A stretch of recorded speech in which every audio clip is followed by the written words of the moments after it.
Good morning, and thank you for joining us today.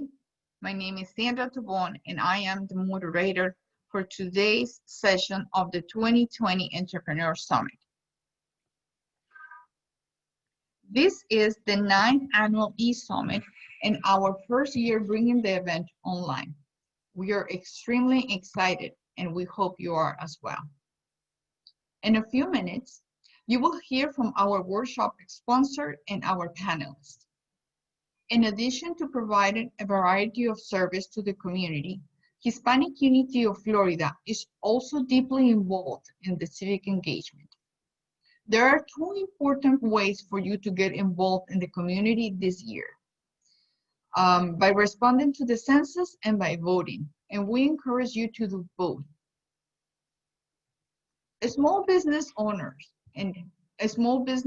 in Broward, help our county get counted in the 2020 census by taking 15 minutes to have your employees fill out the census. For more information and materials, email Oro Valenzuela. Upcoming elections are taking place on Tuesday, August 18, and Tuesday, November 3rd. The deadline to register for the November 3rd general election is October 5th. Now we're going to have some housekeeping rules. Today, you will be able to ask your questions through the Q&A feature on the Zoom control panel. We will select questions to be addressed live by the guest, or we'll type a response for all the attendees to see. If we type a response, your question will appear to others as well. The webinar is being recorded. Within 24 hours, you will receive a link to this recording with the survey of the event. Please complete the survey for the webinar. Share your experience with us. That will help us to improve. Please mute your device and silence your phones. Now, I would like to turn it over to our workshop sponsor, Cynthia Levine, with the Better Business Bureau, serving Southeast Florida and the Caribbean. Good morning, Cynthia.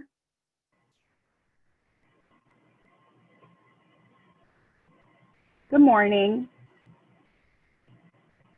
Welcome, everyone. This is the 9th Hispanic Unity of Florida's Entrepreneur Summit. My name is Cynthia Lavin, and I am here on behalf of the Better Business Bureau of Southeast Florida and the Caribbean.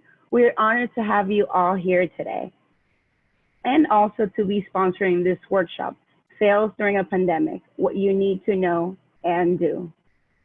Better Business Bureau of Southeast Florida, also known as BBB, collects and reports information about businesses to help consumers identify and support trustworthy businesses.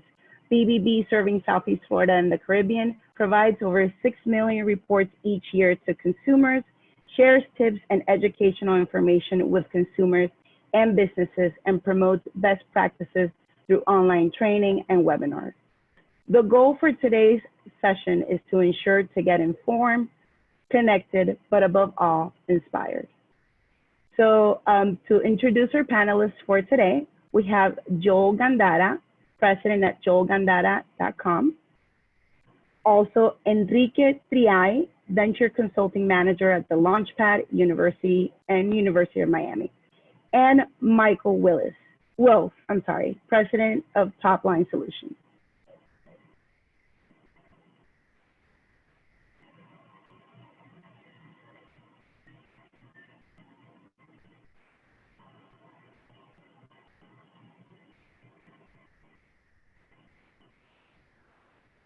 Thank you so much, Cynthia. Okay, we're going to start with the questions. Question number 1. Michael, what are the best practices for getting my company to be listed at the top of Google or other search engines? Well, Sandra, thanks for the opportunity to be here today, and thanks for that really important question. You know, typically smaller businesses really struggle to gain visibility online. There's just a massive amount of competition, not only locally, but nationally, that creates so much of a difficulty to present your own company in a way to get that visibility. However, this pandemic, if it's done one thing, a positive, it's really actually created a great opportunity for smaller companies to reach the Google first page. It has done that because there's so many companies that have either stopped their marketing completely or they have slowed it down dramatically and cut it back dramatically. So what it used to take, with a really focused SEO effort and other marketing effort, maybe 12 to 16 months to really raise your Google store significantly, getting to the top pages, that can really be done now in 3 to 4 months. And I hear that consistently, not only from marketing companies that have shown me the data to clients that have seen that and therefore seen huge revenue spikes because they're now visible for the first time. It's the adage of, what you post is still really as critical as anything. It's about content, and it's about presenting yourself as an expert out there helping others. And that the helping others piece is even more critical today than ever before. The Google algorithms, and that's how it's all measured, they really reward companies that have good content, that really have content that fits the market and for what people are really searching for. Thank you very much. Joel, can you share your thoughts on this question? Yeah, I agree with what Michael said. There are some things we've learned over the years, both in our e-commerce businesses and through clients that I work with. And it's that you don't want to be all things to all people. So you're going to be looking for what you're really, really good at, because there's a million competitors and they might be good at this thing and then you might be good at this other thing. Focus on that one thing that you are the best at. And part of that's knowing your numbers, because obviously this conversation can turn into a bigger thing. But if you're really profitable in this one section, in this niche, work the heck out of that thing and show yourself to be the expert in that so that you can do that. So I'll give you one example. In one of our e-commerce businesses, we were going for a more global keywords. And then we realized, you know what, we don't make any money off of those words. It's the logical approach. However, we had to think outside the box and start realizing, wait a minute, we're really making our money on this, this, and this. So that's what we're going to present to our customers. That's what's going to be on our website. And then guess what? We moved up. But here's where we've really made an impact, to the point where in my businesses, we've gotten in some industries as many as 5 of the 10 organic search results. So go to page 1 of Google, there's 10 organic results. We've had 5 with multiple websites of ours on there. And we've done that through acquisition. And what better time than now, where businesses might start getting in trouble because they're not making the best decisions, they're not pivoting quickly. So if you could acquire some of those businesses that could already be up there, but still financially not in a good place, imagine that possibility. You're going to automatically inherit someone that's already there. And by the way, that comes with 50,000 emails, 100,000 customers, whatever the situation might be. But in our experience, we've done that through acquisitions, and we're not that we're wishing bad on our competitors, but we are aware that some might not be managing their business well. And those are going to be opportunities to take over and get that top ranking on those words. Thank you so much, Joel. Enrique, do you mind sharing with us? Yes, good morning. And thank you for inviting me here. As Michael and Joel said very clearly, when you're in a crisis mode, your natural reaction tends to be to enter into survival mode, right? A lot of people are doing that. This is not the time. If you're in e-commerce, this is the time to put more emphasis on those sales. If you're not in e-commerce at all, this is the best time to jump in, right? And of course, if you're marketing and advertising, the natural reaction is to pull everything out. I know of I had a client I was working with, and that was his natural reaction back in March, right? He pulled everything out. The marketplace assigns faith to the brands that stay on the marketplace, right? This is something that you need to keep in mind. This is not the time to think of every dollar spent as a denominator on an ROI calculation, right? This is a time that that dollar counts to invest in your brand, right? And invest in the trustworthiness of your brand in the market. So, of course, I mean, there's also concerns of, okay, maybe I don't have the sales coming in because there's an economic contraction. Some people are going to pull out of being customers. So if, because it's very obvious, this could be the case. If you're concerned about budget, then narrow your focus. This is what Joel was explaining, right? You look at that, but don't pull out, essentially. Narrow your focus, look at your target audience. If budget is an issue, try to narrow it down. See the dollar spent as an investment in your brand. Excellent. Thank you so much for your insights. Okay, question number 2. Michael, what are the key messages I should have on my social media? What tactics can we use to promote these messages? Thanks. So I think it's to kind of reiterate what Joel and Enrique have said. I think one of the mistakes that so many people are making is they believe it's about volume.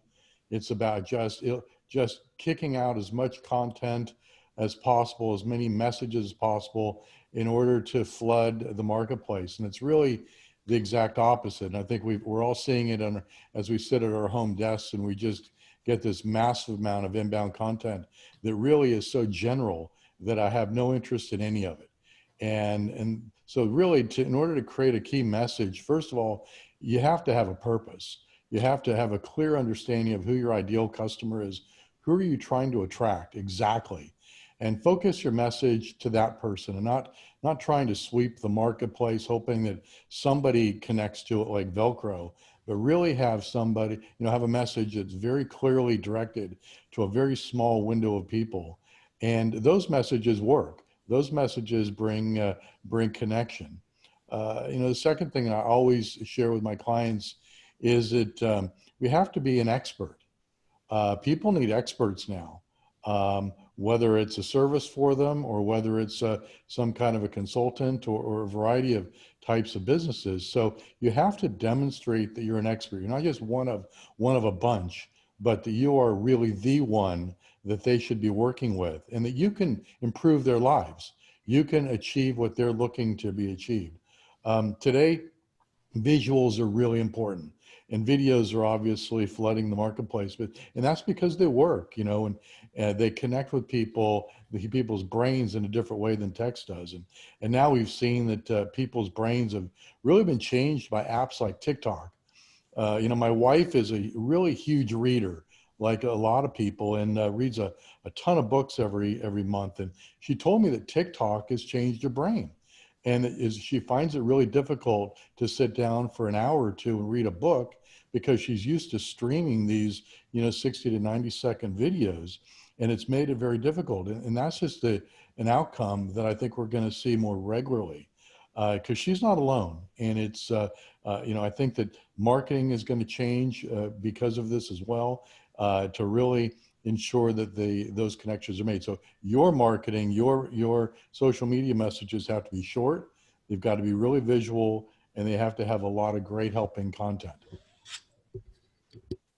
Thank you, Mike. Joel? Okay, so just to reiterate that it's key messages on social media, right? What's our key message to get people? I am not a good consumer. I don't like to be sold to. I hate the late night infomercial, buy. I hate that. But something I've done building brands, which I own several consumer brand, they're physical products, is that we try to sell a feeling. When you go to a restaurant, you may know why you like that restaurant. You may not know why, but something about it just attracts you and you find yourself gravitating to that place. It might be their service, it might be their pricing, it might be the quality of the food, it might be the music, the lighting, you don't know what it is. So to me, it's to always promote that feeling without that sales mode on all the time. You are selling through a feeling, but you're making that person connect with you. I'll give you an example. Somebody that I looked up to when I was younger wore a particular brand of clothing, a shirt. And I like having those shirts because it gives me a feeling of, you know, that's somebody that I looked up to since I was younger. And so I want to connect with that feeling. So I think if we can message ourselves that way and give off that feeling that we're trying to sell and attract, then we'll get a stronger connection than just beating someone for the buy box online or on Amazon, or just getting them to walk in and buy. It's that person that's kind of an ambassador for you, and they'll become loyal for a long time, because it's very expensive to acquire a new customer. It's much less expensive to maintain them once you get them if you just keep them engaged with that feeling that you sold them on the first time. Oh, and thank you so much, Rael. Enrique? Yes. So this is the time to focus on your client needs, right? Everybody's life has been turned upside down to an extent. If you're in sales or in sales management, your initial worry is about quotas and commissions, right? While your customer is worried about things like supply chain disruptions or employee safety, for example. So this is an excellent time to stop focusing as much on the sales function, you know, that was, you know, your focus, especially in a booming economy that we had before, and you know, getting forced to think about your client needs, right? So I'm a firm believer that if you ask the right questions and you focus on their needs and you put yourself in your client's perspective, in your client's shoes, the right messaging should come out, right?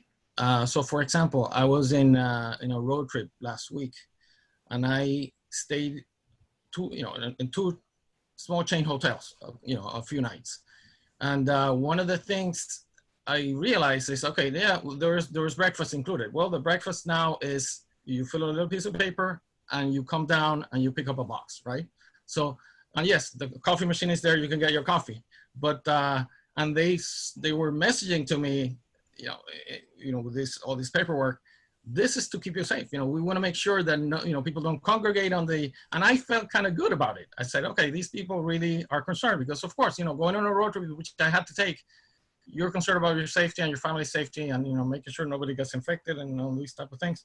Another thing that I saw, the maid service was not available, right? They said, and the reason was, well, we don't want any other people other than your family to be in your room. So if you need an extra towel, if you need anything, fill out this form, hang it on the door outside, and we'll take care of it, right? So I actually, instead of feeling, hey, there's no room service in this hotel, that, they're telling me, and I felt good about it, that we're concerned about you and your family and your safety, and this is why we're doing things this way now. And in fact, it's a way also to cut costs, right? So the cost cutting happens, if you have the right client needs in mind, and the messaging comes out right. So I think it's just putting yourself in the shoes of your client. Thank you so much, Enrique. Thank you. Okay, we are going to take a small break. We're going to pause and take a few questions from the attendees now. Please use the Q&A feature on your device to ask a question. We may read your question out loud for the panelists to respond to, or we will type a response to you. If we respond to your question by text, your question and your response will be viewed by all the participants. So now we're going to read a couple of questions that we have for the panelists, okay? And we're going to switch the order. Joel Gandara, you will go first. So the question says, instead of using general messaging, what technology can I use to help message specific messages to my different group of people I serve? This is the only downside of one-way messages on texting, because that opens up, I'd like to ask 100 more questions to that person to get a better understanding of what they're trying to accomplish. Let's see, I'll repeat it just to see if I can, I'm not too quick. Instead of using general messaging, what technology can I use to help manage specific messaging to the different groups I serve? Well, Let's see, it depends the type of business. If you're online, if you're a restaurant business, if you're a service company, I'll tell you something in my world in e-commerce that's helped tremendously, and it's SMS texting. It's direct to that person. It's there are many companies out there. We use one that's very good that we're happy with, and we get to reach a consumer on a very personal level. We get to text them. The open rate's 100%. It blows email out of the water. It's the new email. Until legislation passes, I don't know. We're not doing anything illegal. People opt in for it, and they want to receive these messages, and we get to reach them and reach them and reach them. Within our first 3 months of testing it, we sold an extra $160,000 in our business just from some texting. And we started with 0 text numbers because you have to start from 0. So that's a good way. There's also email services out there that are very specific to a customer's journey, such as Klaviyo, where there's automatic flows in there so that if you abandon a cart, you're going to get a separate email. If you just join the mailing list, you're going to get an introductory email. And it's all created specifically for that customer inside of their journey. And they really feel special because here you're saying their first name and you're welcoming them for the first time. You know, for example, hi, Sandra, thanks for joining our list. Here's what you can expect over the next few weeks. And then, I don't know, 3 days later, you program it. There's another email that says, hey, since you joined earlier this week, and now you're getting this very direct messaging to you as a consumer, not as a number of this big corporate machine. I think it's funny. When we're very small businesses, we want to seem really big and powerful. We want to fake it till we make it. But when we get bigger, we want to seem like it's just me right here behind a computer trying to contact you and sell you my services. And you know, so I think it's that. It's how can you go direct? And we use different tools in our business. So they do exist. It's a great question. Now that I understand it a little better, I hope I answered it. You did perfectly. Thank you, Joel. Michael, let's go with you. What do you think about this question? Do you want me to repeat it? As a sales guy, I usually have an answer for everything, but Joel gave a great answer. And again, I just think that it's the target is understanding the target is really critical. And I think it's a weakness in so many businesses that they don't truly understand exactly who their customer is. And they haven't taken the time to understand not only who their customer is, but why. So I think that before you create any messaging, you've got to have a real clarity with that. And then I think Joel came up with several tools and processes that really will focus target. I mean, I don't know about everybody else, but I'm getting all kinds of text messages every day on political messaging now. So they've clearly found that avenue to get to me directly. And so I think that that's the kind of thought process that you need is how can you find somebody directly and avoid the clutter. And I think Joel had a couple of good ideas of different tools. Perfect. Thank you, Michael. Enrique? So all the time Michael and Joel were talking, I was racking my brain because I know of a company that does this, right? I was like, okay, what's the name? And it came to me. So I wrote it down. There's a company out there that I saw pitch at 500 startups, earlier this year in downtown Miami. And they have developed an algorithm in which modifies, depending on where the search is coming from, geographically or through IP or whatever, they give you more specific options as to, okay, for example, cosmetics, right? If you're looking for a certain brand of lipstick or whatever, it comes up and it shows you exactly where you can get this now, right? And it kind of uses AI to help you with this. The company's name, if I'm allowed to say, I guess I really just saw them once, and we went through a case study of them recently on a webinar that we carried out at the Launchpad over the last 5 weeks. It's FastMind. So fastmind.io, I think is the name. It's a company, you might want to go check it out. It's a company that it's the first that I've heard that uses technology specifically, through AI, and they raised a lot of money to more specifically in an automated fashion target your customers through online advertising. So I think it's worthwhile to take a look at it, because I think it's been disruptive enough that it has raised money in through some important investors. So I guess that's Absolutely. Thank you, Enrique. Thank you so much. Let me read another question from the attendees. So it says, if I don't concentrate on the sales quota, how do I ensure I meet my bottom line each month? Joel, would you like to go with that question? Can you repeat that? Yeah, sure. They're pretty saying if they don't concentrate on the sales quota, how do they ensure they meet the bottom line each month?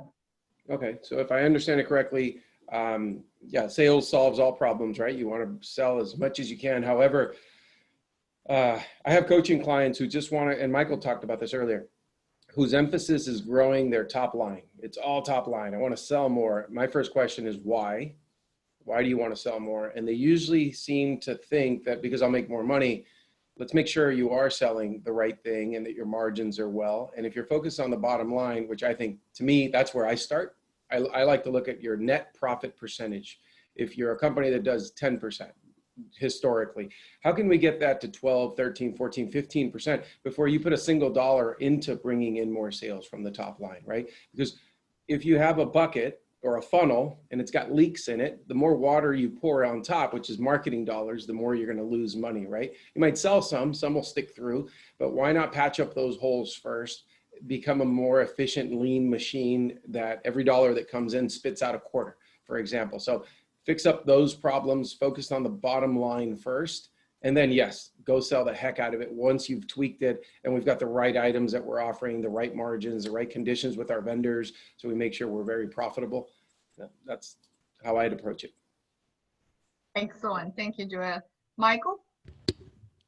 Well, for transparency purposes, my company's name is Topline Solutions. And, you know, I do focus on the top line, and but I don't disrespect what Joel said at all. I think it's really accurate. Again, I think Enrique said earlier, brand is critical today. And, you know, yes, you need money to fund your business to stay in business, but you also should look at what are you trying to achieve today. And it may not be necessarily to grow your top line. It may be to grow your brand, grow your stability to your customer base, get them confident that you can help them not only today, but in the long term. And I always tell my sales teams that, I measure performance and monitor activity. So while we're measuring revenue and quota performance, it's how you're doing it is also really critical. So, you know, I think if you come out of this to where our markets are better and people are strong in a stronger space, and your brand is improved, you understand your new buyer, and you have a product and a message that resonates with them. Maybe you haven't totally got the revenue traction yet that you're looking for, but if you've achieved those other things, you're going to be in a much stronger place, and you will have weathered one of the greatest storms, maybe the greatest storm that you're going to weather in your business career. And if you do that and you come out on the other side, you're going to be one of a smaller number. And that's in itself really, really valuable. Oh, and Michael, thank you. Enrique? Yeah, I was thinking, Jim Moran Institute is one of the sponsors in the conference. And when I used to give a talk in their small business management program, and I always talked about financial ratios, right? And we talked about the health of the company, right? This may be a message that's kind of late for some people. You know, think about what Michael just said, but you know, there are ratios that tell you, okay, how long can you stay in business if suddenly your supply chains are cut for 3 months or for 6 months, or how much money do you have and how much cash do you have, like a quick ratio, to stay in business if, you know, your sales come down 25, 50% or whatever, right? So, of course, we're already in the storm, right? Those who practice safe management of their numbers are going to be in a better position to come out right after weathering, possibly, as Michael said, the biggest storm in your business career. They're going to come out fine on the other side. But this is the time, as I said earlier, to use that cushion, right? To put it more simply, that financial cushion, and invest in your brand, right? Yes, we worried about your ROI, right? Segment further, as Joel was explaining, so that you're looking for buyers, your buyers within your segment, more than people to be sold to, right? So this is the time. You know, if you didn't know or learn this before, you know, if you were just, you know, living high on the hog, as they say, right, before the storm started, this is a great learning experience, right? This is a time where you say, okay, for the next one, everybody's going to be way prepared. Everybody talks about our, you know, our grandparents or whatever who went through the Great Depression and these type of things and how they survived, you know, wars and all kinds of stuff. Well, this is our Great, you know, Depression, or this is our battle, right? So coming out of this, a lot of people are going to be stronger, and I think that's a lesson to be learned. And yes, focus on the ROI, but this is a time to take that little cushion that you hopefully managed to develop over time when things were good, and then make it work towards investing in your brand and being very strong, stronger than most, and, you know, on top of everybody when we come out of this at the other end. Perfect, Enrique. Thank you so much. Okay, we're going to move on with our questions, and this is question number 3. Joel, we're going to go with you first. And this question is a 2-part question, okay? So it says, we know business owners who are agile, those who can quickly understand and react to changes in the market, increase the changes, and that increase the changes for success. So how can they pivot or adapt their business to changes, needs, and concern of customers right now? And the second part of that question will be, what are the most effective incentives being used during this pandemic? Okay, so I think everything starts off with mindset, and this led into it perfectly with what Enrique just said. Being agile and quick, that is good every single day. That's something that you should be doing all the time. It's the reason why there's 2 people tinkering in a garage right now in Silicon Valley or in Miami or wherever, and they're going to have the next big business, right? There's a book called "It's Not the Big Who Eat the Small, It's the Fast Who Eat the Slow." And great author, I just can't remember his name right now, but that book talks about just that, how you got to be quick, you got to be agile, because you can react to the market a lot faster. What a good time to be practicing that, right?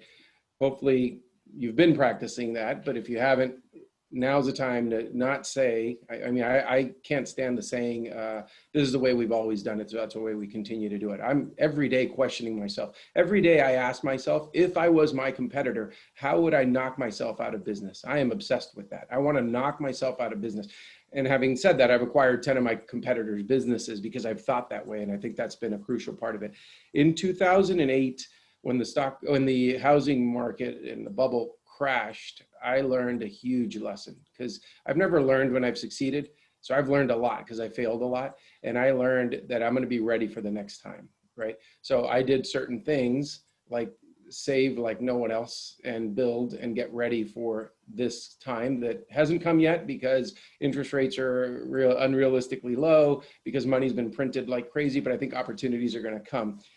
Now, wrapping it back with mindset, I want to tell you about a coaching client of mine in Virginia. He owns 5 check cashing stores, young guy, always looking to grow and expand. And it's all about mindset. So when things got scary during Corona, he got excited and got ready, and he made sure he had more cash on hand to do check cashing, to do money orders. He got ready for all of this. Now, you normally don't know the insights of all your competitors. In his situation, he got kind of lucky. His uncle is a competitor. So they get to share information. And he told me, because he knows I'm all about mindset, he said, I know you're going to get a kick out of this, Joel. My uncle did the opposite of what we've been talking about. He just tightened up. He started reducing hours. He started doing everything the opposite of what my client has been doing. My client is booming. He's now looking at buying a grocery store. So his first grocery store, so he can actually put his check cashing in there and run the whole grocery store. He's looking at doing more things. This is a 30-year-old kid. So he saw it that way. Guess what's happening to his uncle? He's shrinking. He's in trouble. He's having trouble making rent payments on his locations because, of course, if you retract and hear all the noise that's out there, you're going to follow that noise. So when you think against, I want to be the fish going against the current in that situation. And maybe that sounds risky, but sometimes it helps to do it that way. So I, by now, have forgotten the exact question, but those are the thoughts that I had, and I jotted them down. And I hope that provides some value. Thank you very much. Thank you. Michael, would you like to go next? Yeah, definitely. And Thank you. I'm doing a lot of work with companies on recovery planning. And as I work with them in recovery planning, revenue recovery planning, the consistent is that it's in the mindset. It's the fact that somebody has been on, in essence, cruise control for the last decade as business has been growing consistently. And now they're in a situation where they have to be an entrepreneur again. And I tell my clients that it's time to put on your entrepreneur pants and go back to where you were when you started your business. And that's difficult to do, especially if somebody's 60 years old and they thought that they didn't have to go back to that time again, but it really is. And part of the work that I do with them is to recognize that your customer is completely different today. They may not be a different person, and hopefully they're not, but a lot of businesses are. They have different people as customers, but they are definitely different in their mindset.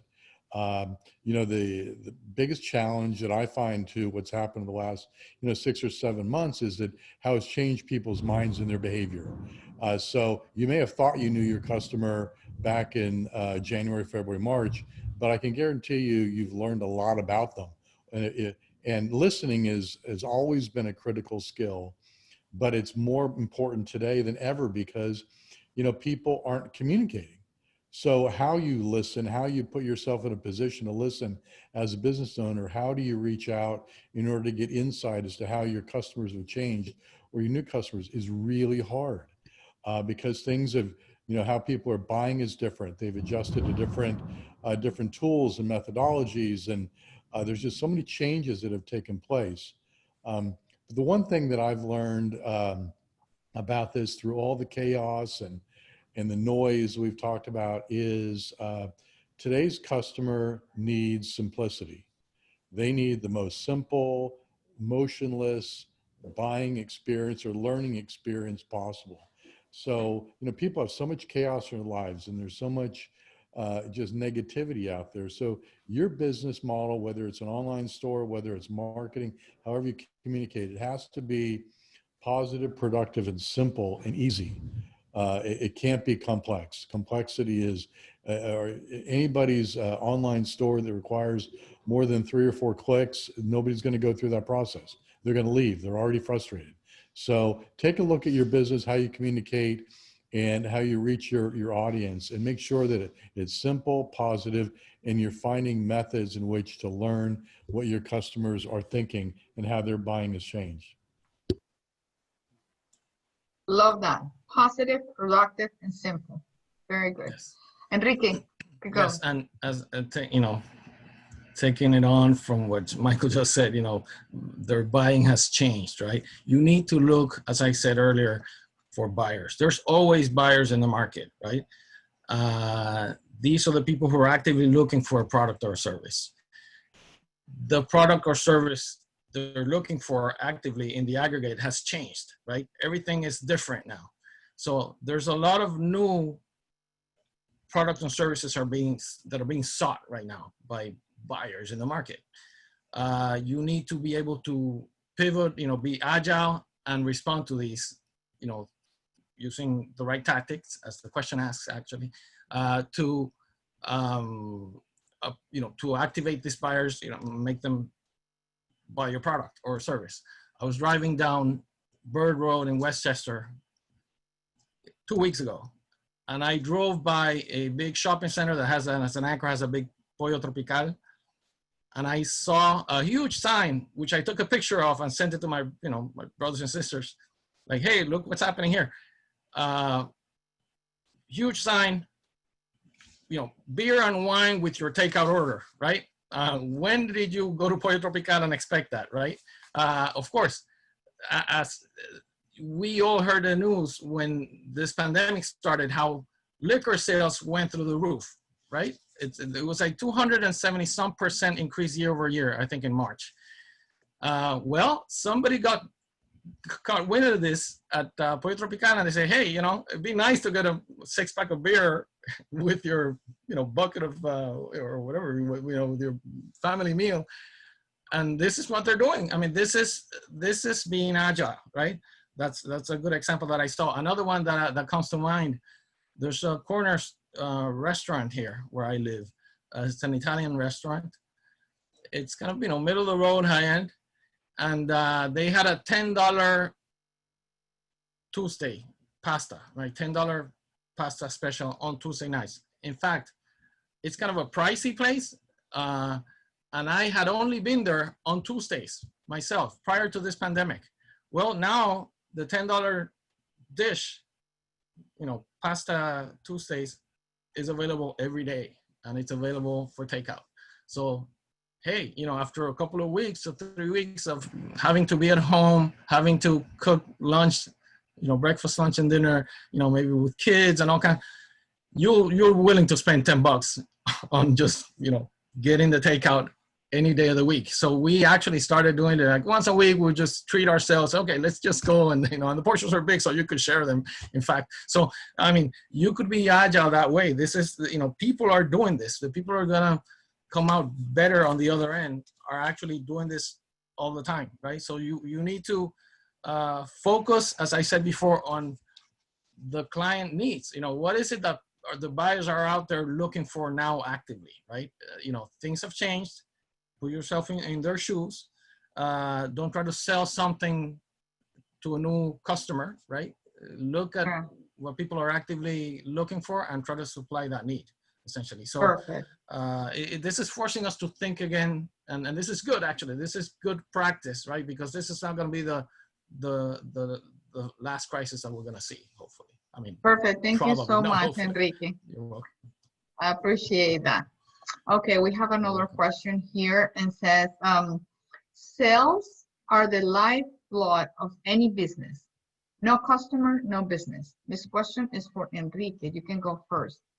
How can entrepreneurs take stock of their ideal customer, their relationship with their customers, and their own unique selling position to increase their odds for success? Yes. So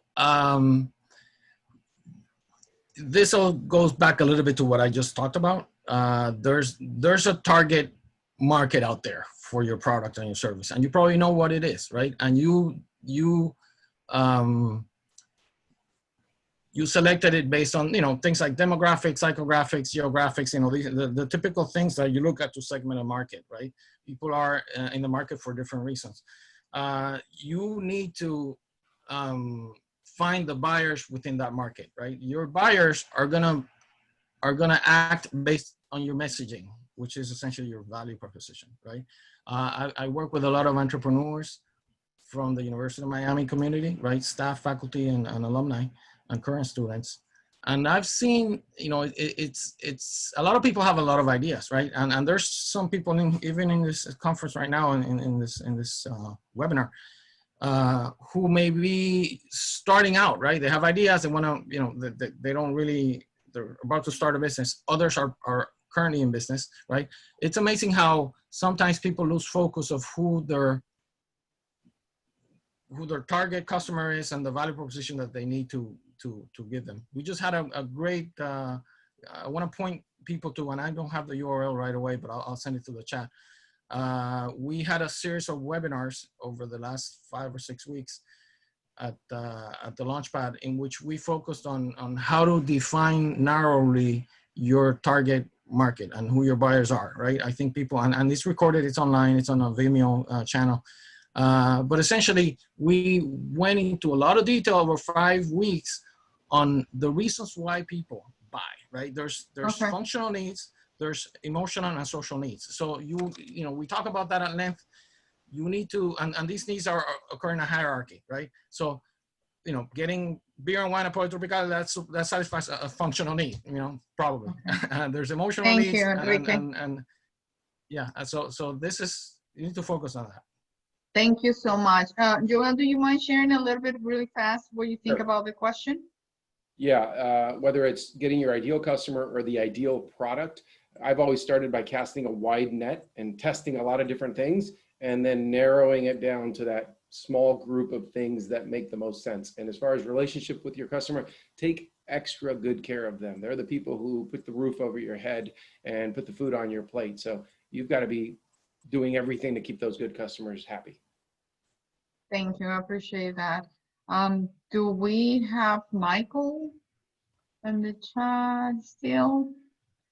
Okay, so what we can do right now is we are going to take a break again from our questions, and we are going to start asking questions from the panelists. And I believe we have one question right here. So this question says, in response to one of the things that Michael said, I have a very small business, less than 5 people. On top of running my business, how do I look and learn about customer insights? Joel, do you want to go first? Sure. So Michael may be more of an expert on that possibly, but I'll try. As far as a very small business, by the way, I just want to throw this out there. To me, it never matters the number of employees. I've increased my income 5 times while reducing my staff about 5 times. So it's funny how that goes in verse.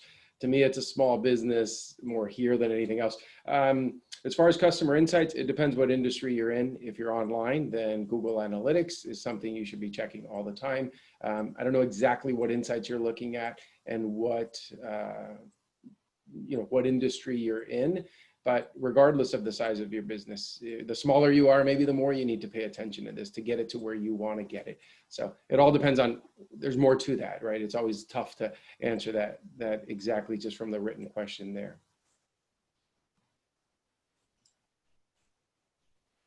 Thank you for that. Looks like we lost Michael for a little bit. Let's wait until get back on the meeting. Enrique, do you have an answer for that question? Yes, customer insight. Okay, so we stress, especially with new entrepreneurs, people who are starting out businesses, and I did this at Walla Broward College with the Startup Now program, and now at the Launchpad at we ask people to conduct customer interviews, right? This is the best way for you to actually get insight, and you need to do this in a non-leading way. If you come to your to a relative and say, hey, look at this, I came up with this, look how pretty it is, and how it highlights things. Your friends are gonna say, oh no, I like it, I would buy it from you, right? You're leading them to an answer in the way you're asking the question. You need to actually find about people's, I was just talking, for example, I was talking to an entrepreneur yesterday who has developed a product. It's a food product. It's, and we talked about, okay, you should go into the fresh markets of the world, the Whole Foods of the world, right? Which is where typically you would find something like this. And look at what the competitor products are, right? The competing product, buy them, try them, look for the consistency in the product. There could be a wide array of consistency. I actually pointed them out, and I would point, people who are asking the question to a Malcolm Gladwell TED Talk from 2003 or 2004. It's about spaghetti sauce, right? It's about how this guy Morkowitz, I think is his last name, he discovered in the 70s that through doing all this big time interviewing, how he essentially came up with how 1/3 of Americans like chunky tomato sauce, right? Where in Italy, that doesn't exist. The tomato sauce is not chunky. It goes to the bottom of the plate, right, under the pasta. So there is no ideal product. There is many ideal products, right? And you need to be able to look at the data, and you do this through interviewing and looking at the data, you know, obsessively. And he found out there's three: people like spicy, people like the plain sauce, and people like the chunky, and it's about a third each, right? And the sweetness and, you know, the level of garlic and all these other things are kind of secondary. But, you know, if you point to these three, you'll have a huge market. So look that up. It's a TED Talk from Malcolm Gladwell, 2004. He talks about that, essentially how this guy, this guy worked for Nescafe, he worked for Pepsi. You know, he developed a lot of insight into the food industry. So it's all about the data. It's all about the interviewing and talking to the active customers in the store, trying not to be creepy about it when they're buying a competing product, for example. Okay, thank you so much, Enrique. Welcome, Michael, welcome back to this, to the webinar. Control things, but not Mother Nature, and we're having a massive storm here in Pompano Beach. But working on Okay. I built the series shops to help the small connection with businesses whose the connection is not, Michael. has changed significantly, and the connection is not the best right now. It's difficult. You have a little bit of a delay when you're speaking. So I'm gonna bring another of the questions from the attendees. This is a great question. It says, South Florida is unique with its diverse array of businesses and languages that makes up the economy. How do we best handle the two languages that are equal as important in the social media? Joel, you wanna go with that one? Sure. I don't know that mixing, that's a good question. And it's unique probably more in South Florida than anywhere else. I grew up in San Francisco, and when I moved to Miami, I was shocked by how much Spanish there is here. Fortunately, I'm fluent in Spanish, otherwise I would have been really shocked. But I don't know how you would message on social media. That's a fantastic question. One brand, two languages, because every time that you write in one language, you might be blocking out the followers that only understand that other language. So again, you really have to know your customer. Are they bilingual? Is this Spanglish that you're speaking in? And now you're really trimming down who you're talking to. But wow, that's a fantastic question. I'd love to hear like how they're doing it and what's working. It's funny, I answer questions by asking questions because I find that people usually have it all in there. You just have to ask it out of them. So I'd love to hear more about what they're actually doing and if it's working, or if you set up two Facebook pages, two Instagram pages, if one's English, one's Spanish, and you talk to that consumer through there, or a third one, trilingual, or the Spanglish version. Yeah, sorry, I'm not I'm not connecting exactly with these questions only. I mean, I'm connecting, it's hard to answer without knowing the whole story, but I'd really be interested in speaking to that person. No, thank you so much. Thank you for the effort. Enrique, do you want to go with that question? Yeah, so what is the question again? Because I didn't quite get it. You know, they say You they are didn't. doing, yes.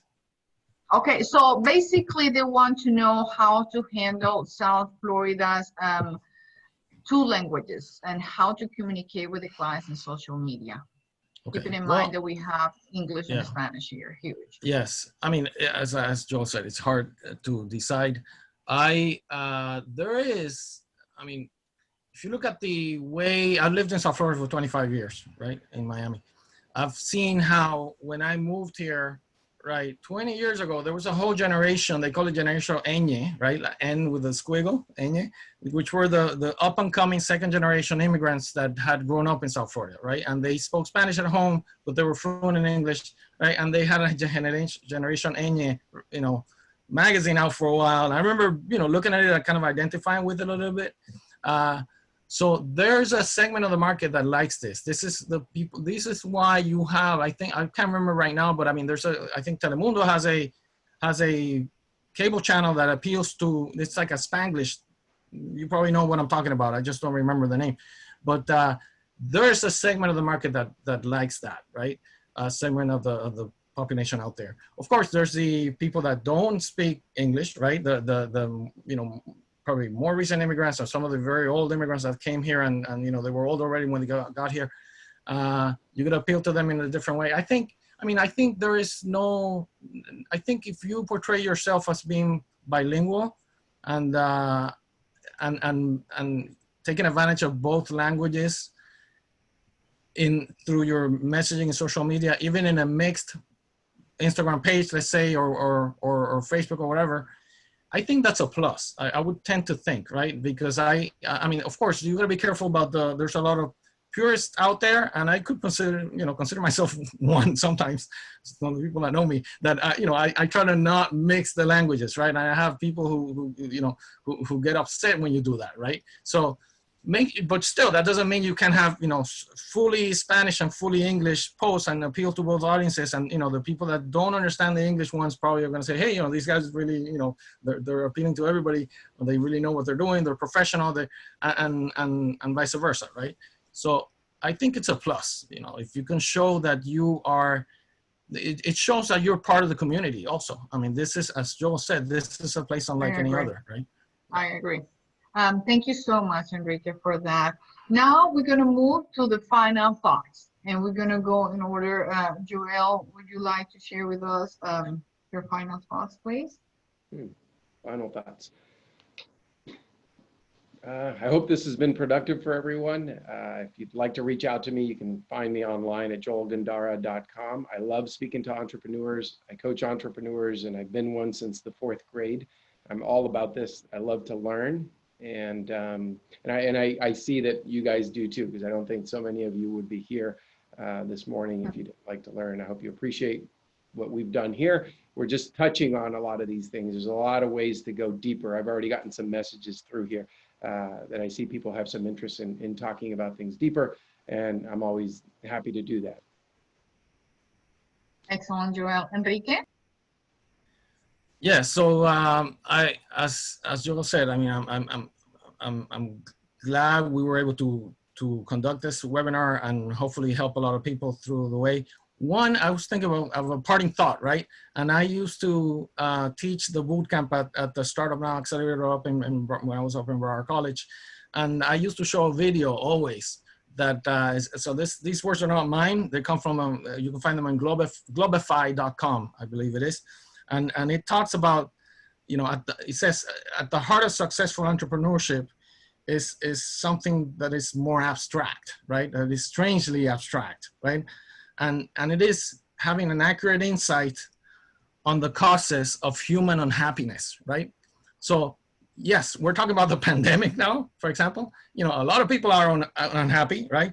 If you become an expert at the things that make people unhappy or make life more difficult, the better your chances of becoming a successful entrepreneur. The more insight you have on this, and the better and more creative ways you find to solve, to bring a lower level of difficulty or more happiness to people's lives, the more successful you're going to be. So you know, it's about insight, as that we talked about. It's about perseverance, right? And in the TED Talk, I saw that you put it on the chat. He talks about that, Malcolm Gladwell specifically, actually. He talks about unhappiness, right? And how this guy had one of the most significant impacts on human happiness, according to him, in the last 20, 30 years. Thank you very much, Enrique. Okay, Michael, do you want to share with us your final thoughts about the webinar today?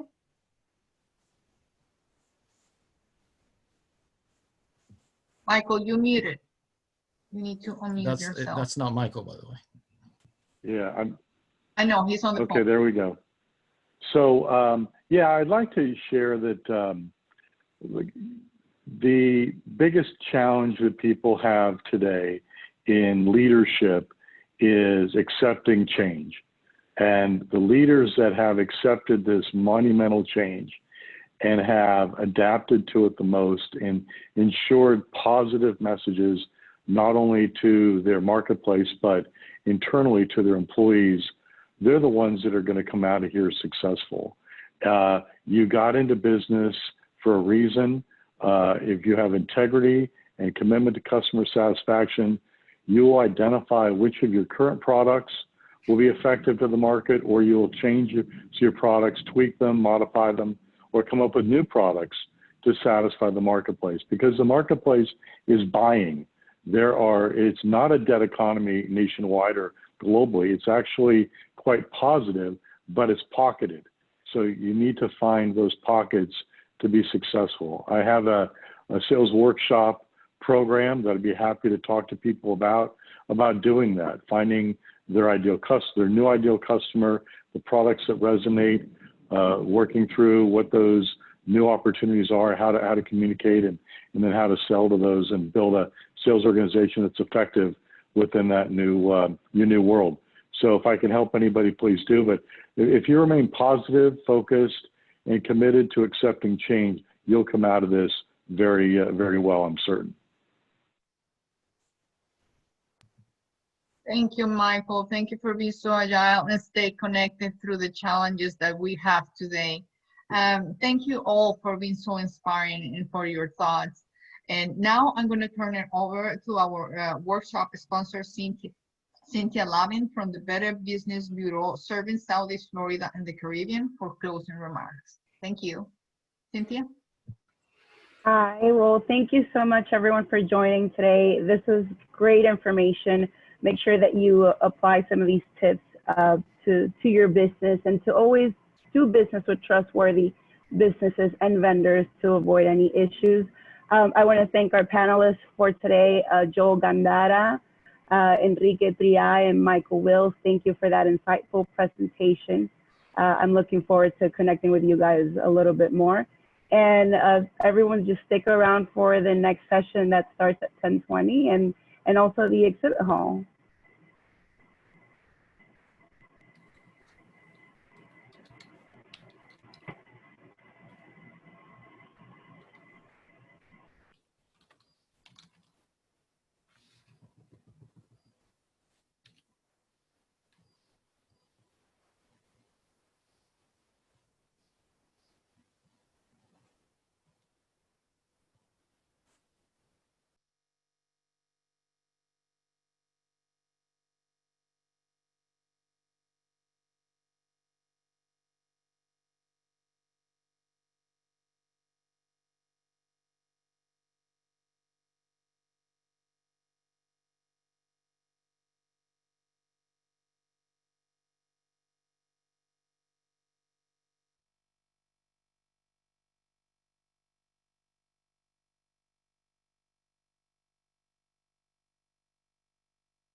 Good morning, Good morning.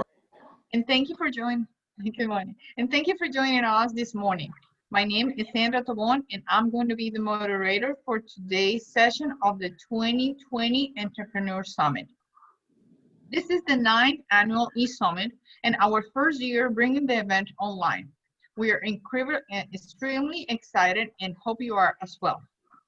In a few minutes, you will hear from our workshop sponsor and panelists. In addition to providing a variety of service to the community, Hispanic Unity of Florida is deeply involved in the civic engagement. There are two important ways for you to get involved in the community this year: by responding to the census and by voting. We encourage you to do both. The small business owners in Broward County help the county to get counted in the 2020 census by taking 15 minutes to have your employees fill out the census. For more information and material, please email Otto Valenzuela. Upcoming elections are taking place on Tuesday, August 18th, and Tuesday, November 3rd. The deadline to register for the November 3rd general election is October 5th. Now we're gonna hear some housekeeping rules. You will be asked your question through the Q&A feature of Zoom control panel. You will select your question to be addressed live by the guest, or will type your response for all the attendees to see. If we type a response, your question and your answer will appear to others as well. This webinar is being recorded. Within 24 hours, you will receive the link of the recording and the survey of the event. Please complete the survey for this event and share it with us so we can improve. Mute your device and put your cell phones on silence, please. Now, I would like to turn it over to our workshop sponsor, Alex Arrieta with Wells Fargo. Good day, Alex. Good morning. How are you? I'm wonderful, thank you. Welcome to Hispanic Unity of Florida's 9th Entrepreneurial Summit. My name is Alex Arrieta, and I'm here on behalf of Wells Fargo. We are honored to have you all here today and to co-sponsor this plenary session, the Small Business Owner's Guide to Resiliency and Leadership with Memorial Healthcare System. The goal for today's session is to ensure you get informed, connected, but above all, inspired. Wells Fargo has been a longtime supporter of Huff, and we know that many of their clients come to this country in search of freedom and opportunity. And Huff's job is to assist them in obtaining their American dream. To that end, Huff works with 15,000 individuals annually from 30 countries, most which are immigrants. So how does Huff work in all of these languages? Well, Huff is involved with small business owners, and because South Florida is the epicenter of the phenomena we've seen for many decades, newcomers create their future by creating their own companies. And thus, the Entrepreneurial Summit is an extension of the work Huff already does with their small business partner, Broward SCORE. Each year, Huff serves more than 1,000 emerging and existing small business owners with information and resources to strengthen their businesses. Information and resources are critical to the development and growth of our businesses. And these past several months have revealed how critical access to both are to the business owner's ability to survive and to thrive. The theme of today's plenary session is the Small Business Owner's Guide to Resiliency and Leadership, and our presenter is Dr. Mark McNeese, faculty member of the nation's first standalone entrepreneurship college at a public university, the Jim Moran College of Entrepreneurship. Mark brings a wide range of entrepreneurial and executive management experience from the for-profit and nonprofit sectors. Dr. McNeese is the founder of Red Eye Coffee, the founder of Element 3, and serves as a board member of the Greater Tallahassee Chamber of Commerce. His education includes a BS in marketing, minor in finance and merchandising, and a master's in religion and a doctorate in leadership. His education and experience are the foundation he uses to inform his passion that social entrepreneurship, commerce, and innovation are powerful tools that can produce a positive impact on many global issues such as poverty traps, economic injustice, and environmental neglect. Mark has been married for 26 wonderful years and has 2 adult children. His daughter is a firefighter and his son is a college student. Mark enjoys cycling, road biking, and hiking. He's even an Ironman. So Mark, it's a pleasure to have you today, and let's jump right in. So our first question has 2 parts. Can you share with us some examples of companies that have, 1, flopped, endured or maintained during these times as a result of their respective leadership, and also what leadership qualities led to their ultimate demise or success? Thank you, Alex, and it's wonderful to be here. Just thank you for everybody being here today. So it seems like we have a little bit of feedback going on. So yeah, one thing that I like to do is always start out with this quote with small business owners, or really anybody who leads anything.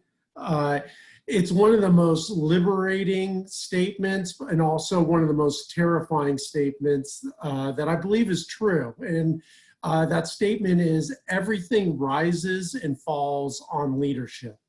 I think it's incredibly freeing because there's great leaders who take ownership and don't let pandemics or recessions get in the way of succeeding. And I think that's the good news today. I think the bad news is that, or the hard news is that, if your company or organization is struggling, you have to look in the mirror and say, why, what am I doing or not doing that is causing this struggle?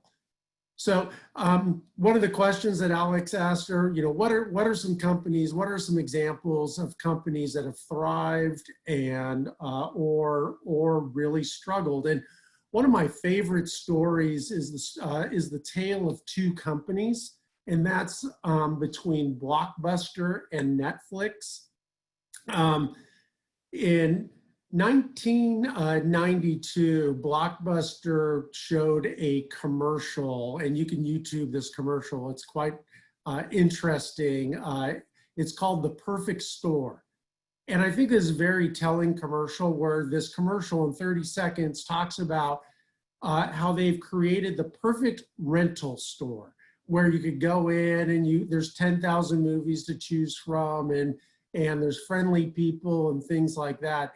And I think it's very telling that Blockbuster got confused. They thought that they were in business to create the perfect rental store, where actually what they were, their real business was providing cheap and accessible or convenient entertainment. And this really came to head in 2000, when the founders of Netflix, Mark Rudolph and Reed Hastings, had a meeting with Blockbuster's then CEO, John Antioco. And at that time, Blockbuster was at the top of their game. There was 9,000 stores globally. They had about $6 billion in revenue, and they had over $500 million in cash.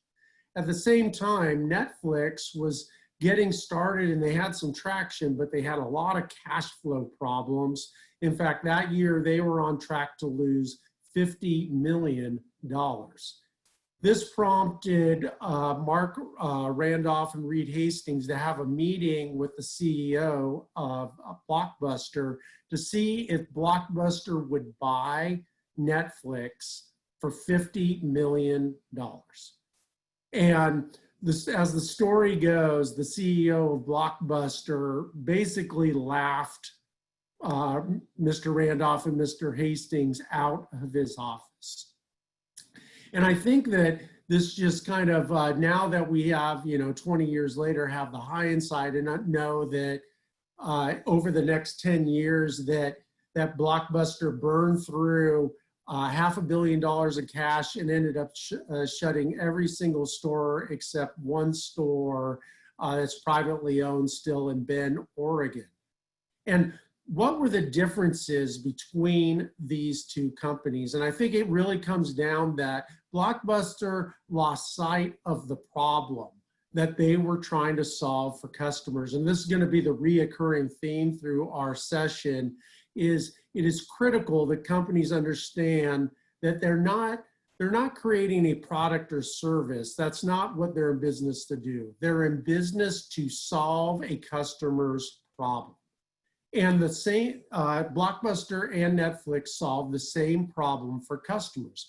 Customers want convenient and affordable entertainment. And I think that if the CEO of Blockbuster would have realized or remembered that that was what they were solving, and their job was not to create the perfect rental store, but to provide cheap and convenient entertainment for their customers, it probably would have ended very differently for their investors and 25,000 employees. Now, the question, what leadership qualities lead to the demise or success of companies?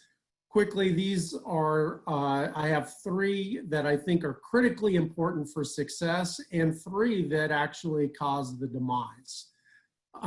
The first is success. I think great leaders paint a vision for the future that instills passion for their employees and their stakeholders and their customers. If you can't paint a picture of where you're going in a way that people can see it, they'll be confused and not want to go there. Also, I think it's equally as important to shrink the change. I think that if you remember the series for Netflix, Netflix began as a mail order rental service. At that time in 2000, nobody could conceive of streaming content over the internet. The bandwidth just wasn't there. So they started with a mail order service, and that shrunk the change. Then when technology got there and it was adopted, they went to online streaming. And now that in their next stage of evolution, they're doing original content with huge popular shows like Orange is the New Black and House of Cards. Netflix to date triples the revenues of Blockbuster's height with almost $16 billion in annual revenue. And then finally, I think that that leaders have extreme clarity on how people contribute to creating that new future. I think a lot of founders that it's very clear what the future looks like to them, but for their stakeholders, it's not so clear. And I think that they have to take the extra step to just paint that. And then real quickly, the demise, I think leaders who take credit for others for the success, like take credit for it and do not acknowledge the contribution of others is very damaging. Also, on the flip side of that, cast blame for failure.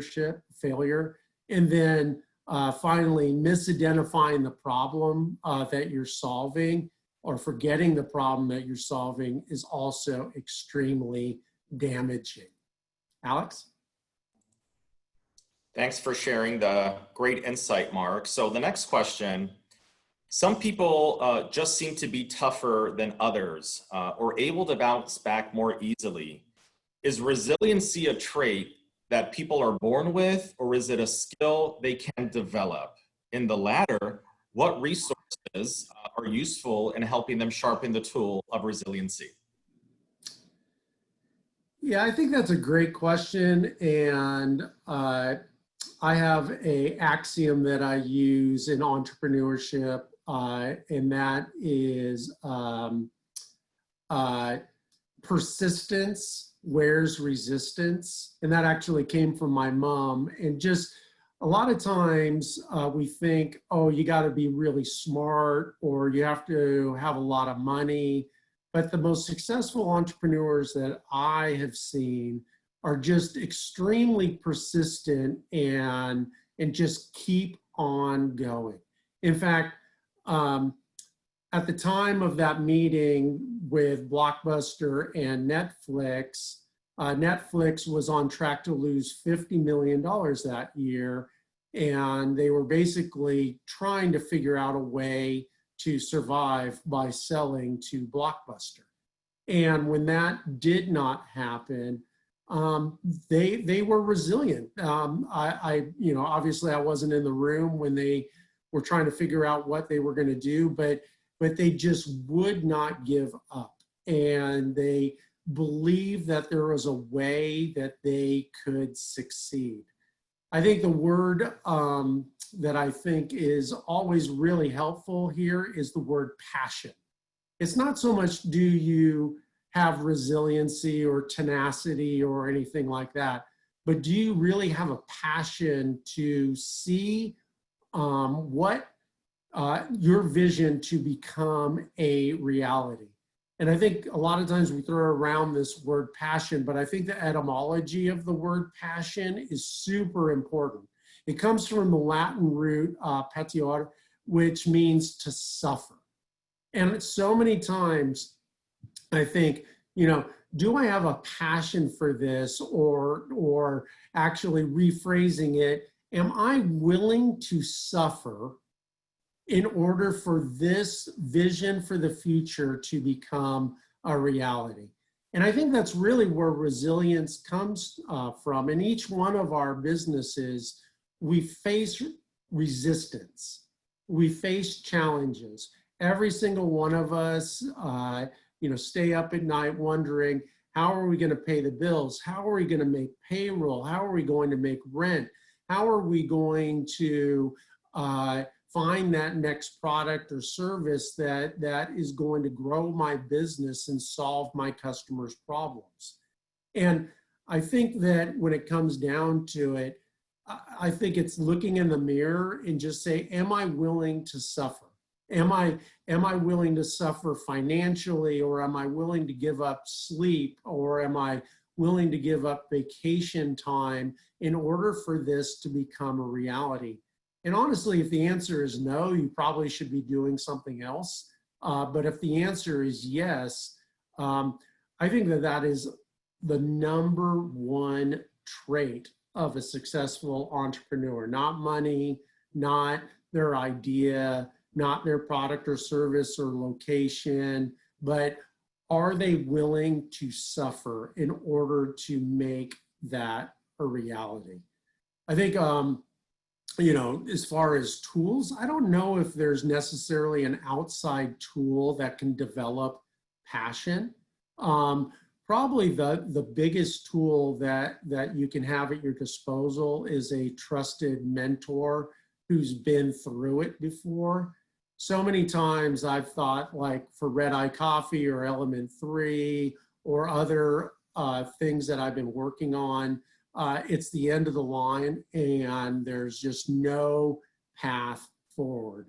And I have found it extremely helpful to find seasoned entrepreneurs who I can just open up with and just say, hey, this is what I'm facing. And just having outside counsel that doesn't really have a stake in it, and you can trust their advice, is very, very helpful. Alex?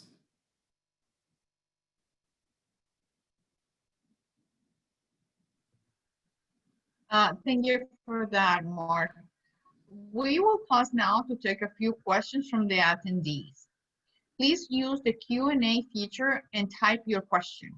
We might read the question out loud for the panelists to respond to, or we will type a response to you. If we respond to the question by text, your question and our response will be viewed by all the participants. Okay, so we're going to start with the questions from our participants. It says, some people naturally develop mentally resilience. If you're not one of them, how can you work to develop it? And give me a second. The question is continue. I just didn't see the whole thing. Question. I'm new to the South Florida. How do I find the reputable, trusty mentor?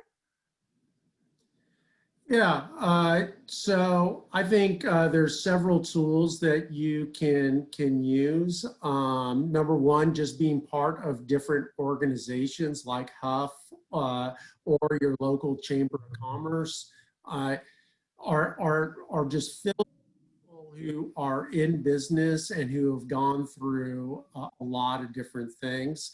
So just being active in your community, and especially your business community, is a great way to find people who can help mentor you.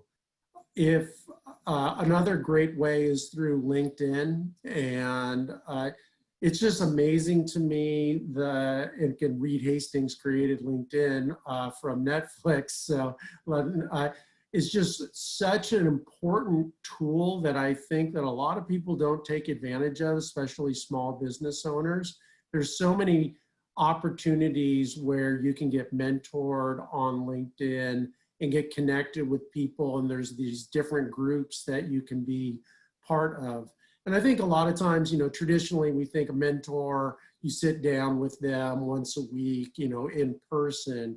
But I think that, you know, mentors actually can be online or through email or, you know, just through meetings and things like that.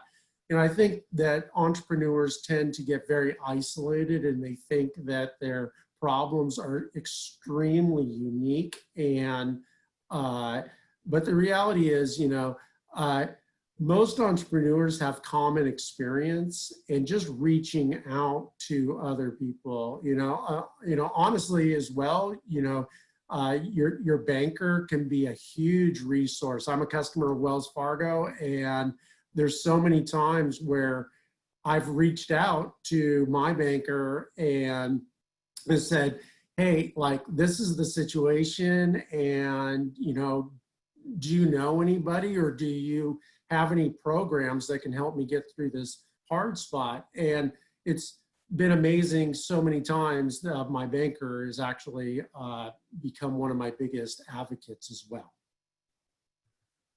Perfect, thank you. The other question that we have from our attendees is, what books, blogs, podcasts do you recommend on the topic of tendency of resiliency, etc.? Yes, so I'm a huge fan of How I Built This. It's a podcast. I believe NPR puts it on, but I'm not positive about that, is How I Built This. And it is great stories about how these companies that we all know and use were on the brink of failure, and through resiliency and tenacity and through something happening, they were able to break through. And I just love that show. Also, another great podcast is Masters of Scale. I often say that going from 0 to 1 is a lot easier than going from 1 to 2. And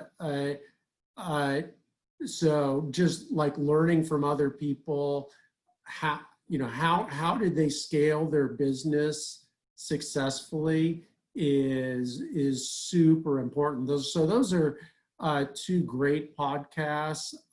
There's also a book that I love, and it has an organization connected to it called Scaling Up 2.0. It's the second book in the series, and that's been an incredibly helpful book as well. Also, if I can plug my college's podcast, the Jim Moran College's podcast is actually the Florida State Podcast of Entrepreneurship and Innovation.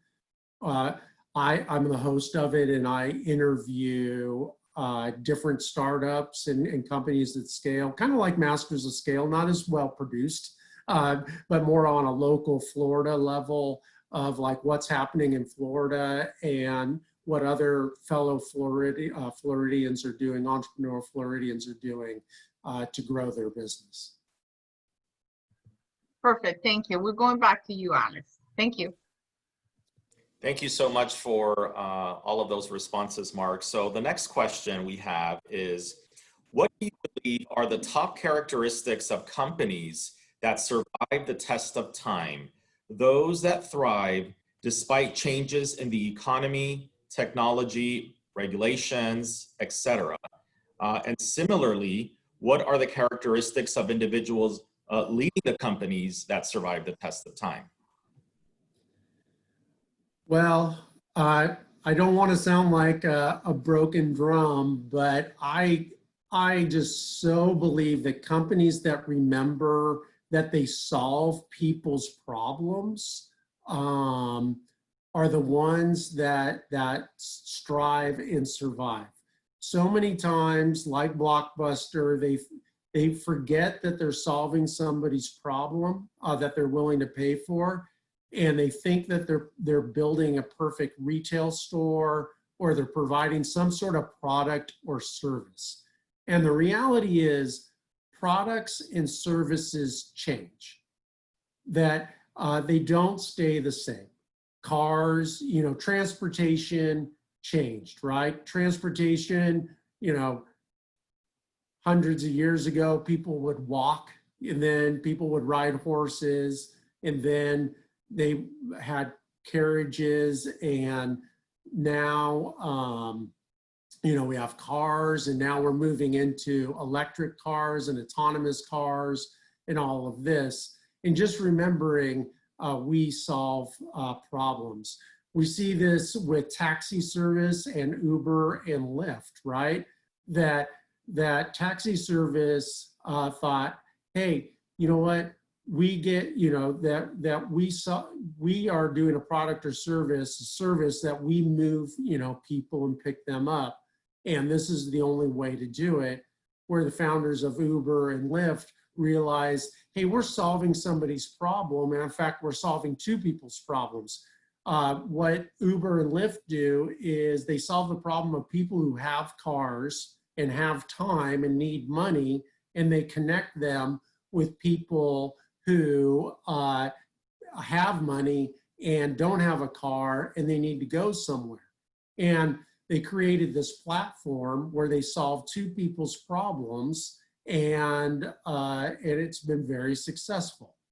I have like 4 key questions that I think every CEO or founder needs to answer, if not daily, on a regular basis. And everybody in their organization needs to know the answer to these questions. Question number 1 is, what problem am I solving? What problem am I solving? So for Red Eye Coffee, a company that I founded 17 years ago, the problem that I am solving is that people need basically a place where they can meet and have an inexpensive beverage in a public place. And that's what we solve. The second question is, who has this problem?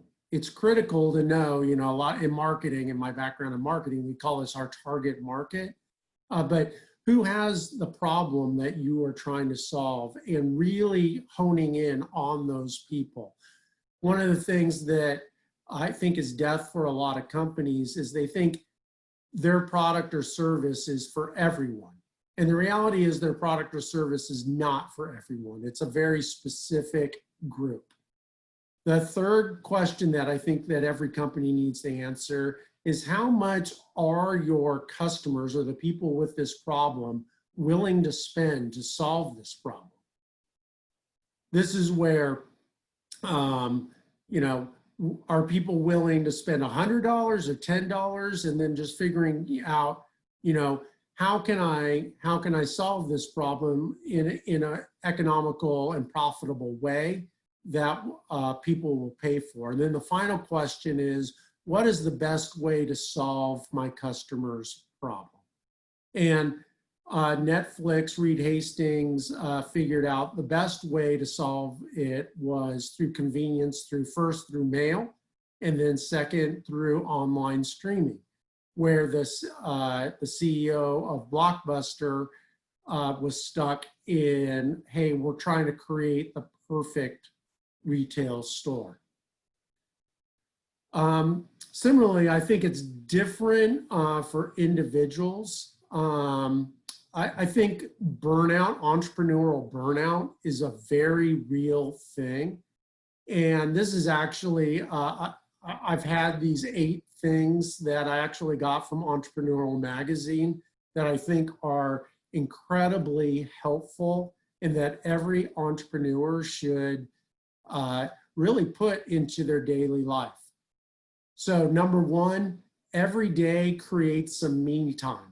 You know, that might be some sort of quiet time or meditation or Bible study or prayer or something like that, whatever.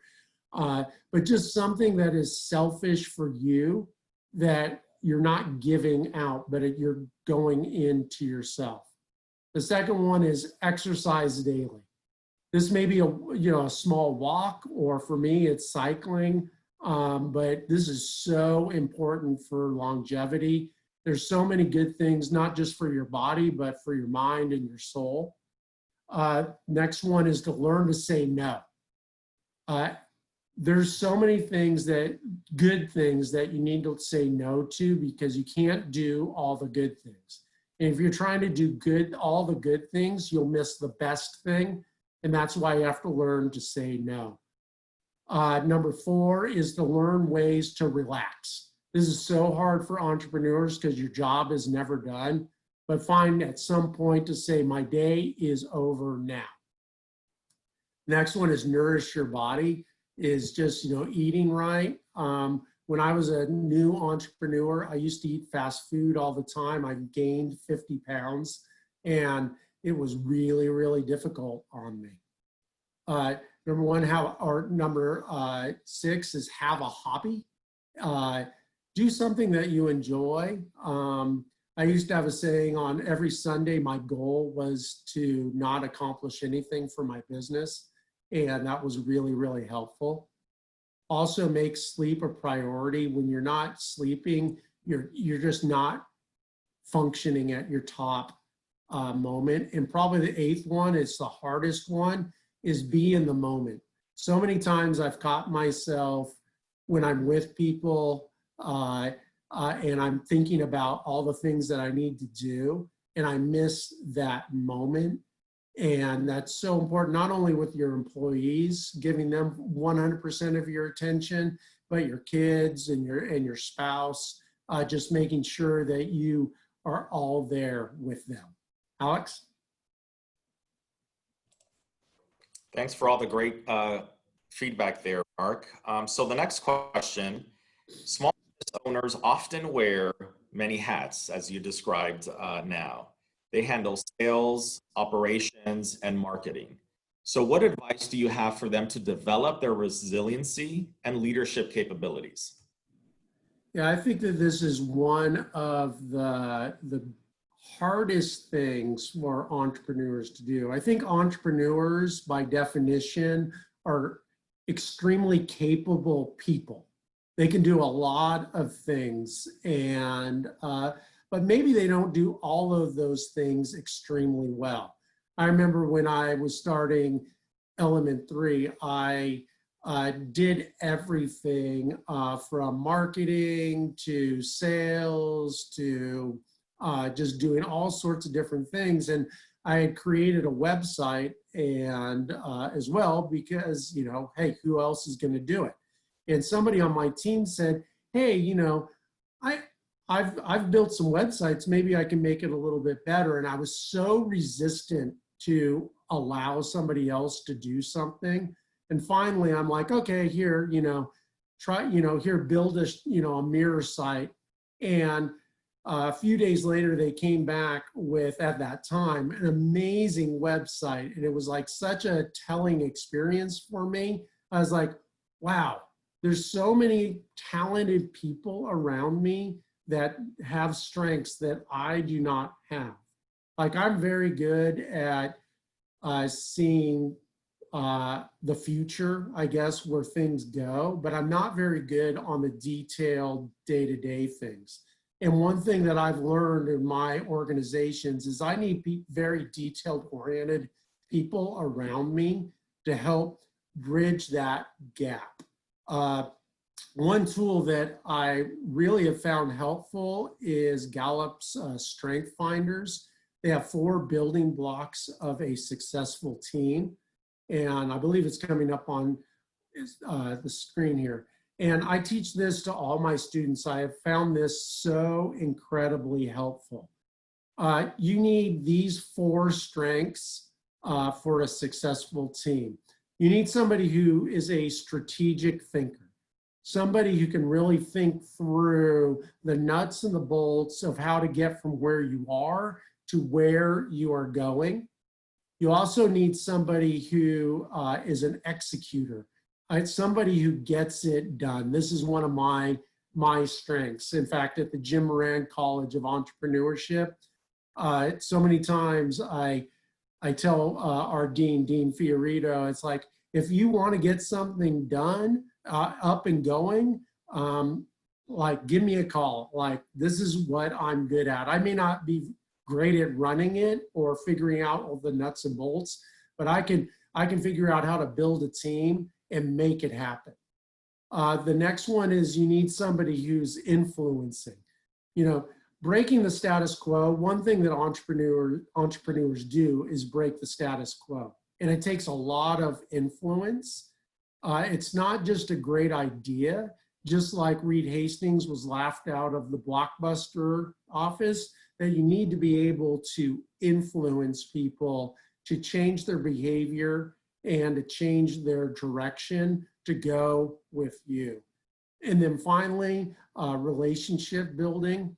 Having somebody who has emotional intelligence, who is taking care of the team and taking care of your stakeholders and making sure that you're just not about tasks. I think so often, entrepreneurs, we get down and bogged down in like what we have to do, and we forget ultimately it is about people. I think that we see this again in the Blockbuster commercial of building the perfect store. Trying to build the perfect store, forgot one key element. Who are you building it for, and what is their problem? And where Reed Hastings and the Netflix team really identified and continues to identify what the key problem is that they're solving, Blockbuster, to their demise, forgot that. Alex?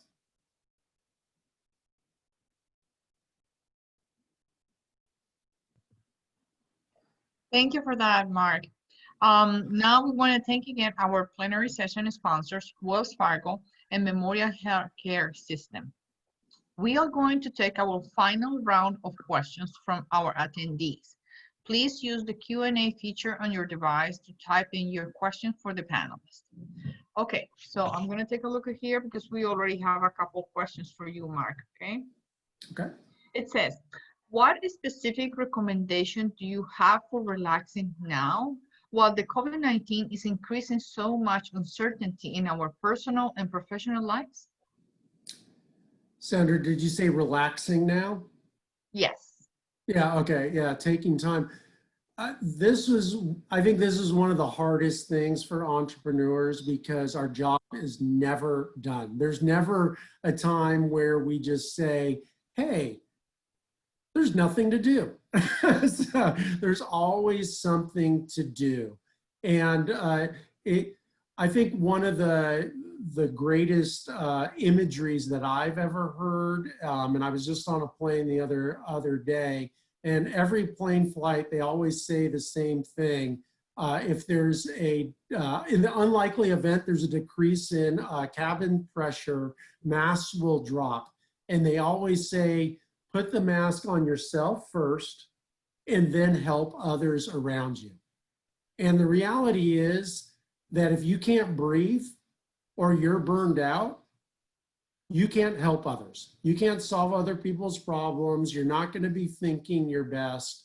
And one thing that I think one discipline that every entrepreneur should do is block 1 hour, schedule 1 hour a day during their day, and for its me time. You know, for me, you know, my me time is usually swimming or riding my bike. It's something that I get completely disconnected from the computer, disconnected from my phone, that nobody can interrupt me. And I just have to say, you know what, this is me putting the mask on my face daily, because if I burn out, I can't be there for my family, I can't be there for my company, and I cannot be there for my customers. And I can just guarantee you there's never going to be free time. You just have to claim that time and say, this is what I'm going to do. And if an hour seems like way too much right now, then, you know, start with 15 minutes. Go for a walk around the block. Put your phone, leave your phone in your office and go for a walk. You know what? All of you are extremely important, but I can guarantee you the world can live without you for 15 minutes. And I know you have to prove that to yourself. And I had to prove that to myself. But if you want to be in this for the long term and be here for your family and your company and your customers, you have to learn to put your phone down, turn off the computer, and go take some me time. Absolutely. Thank you so much for that, Mark. The other question that we have here is, what are some signals to help identify when one of the 4 key strengths are missing? Yeah, I think that this is where mentors are really helpful. People tell you, you may not listen. I didn't listen for a long time. And it took me a long time to be comfortable with leaning into my strengths. I'm an executor and an influencer. And even though I want to be a strategic thinker and I want to be a, you know, a relationship building guru, it's just not my strengths.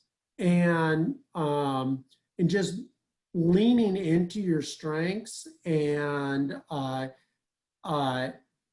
listening to people. Like so many times people have like offered to help me and I've refused their help because I honestly was arrogant and just thought I can do all of this myself. And a lot of times when I think about it, I go back to Steve Jobs and Steve Wozniak, the co-founders of Apple Computers. You know what? Without Steve Jobs and Steve Wozniak, there was no Apple Computers. Steve Jobs was the influencer and the strategic thinker, and Wozniak was the executor and the relationship guru. And without those two people, even though they're extremely brilliant in their own right, it needed both of them and many others to have Apple Computer. And the truth is that's true with all of us, that we need a team around us. Now, that doesn't necessarily mean they have to be employees, Sandra. Your team can be key partners. That could be your banker, your mentor, your family, different people at different organizations like Huff or the Chamber of Commerce can be on your team. And I think like really looking out like and say, who do I need on my team and where are my blind spots or where are my weaknesses and how do I fill those? That was excellent, Mark. Thank you so much. Okay, the other question that we have here says, how do you know if it's time to call it quit? Yeah, I think that that's one of the hardest questions to answer. You know, are you on the brink of a breakthrough, or is it time to quit? One thing that I have found is sometimes we get bogged down with the question or, the connector or. Is it time to quit, or is it time to persevere? And I think sometimes we need to take that or out and put and.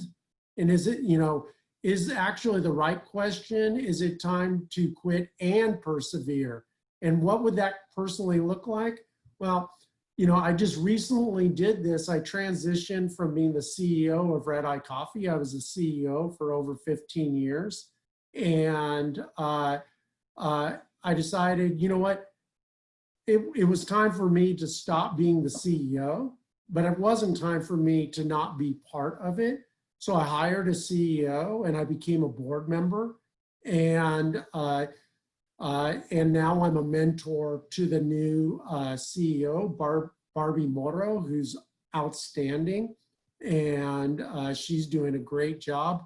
And she's dealing with the day-to-day of it, and I get to be her mentor. So sometimes it's not quit. Sometimes, you know, it's change your position. I find that a lot of founders aren't very good CEOs, and maybe it's, hey, you know, maybe I need to hire a CEO to run my company.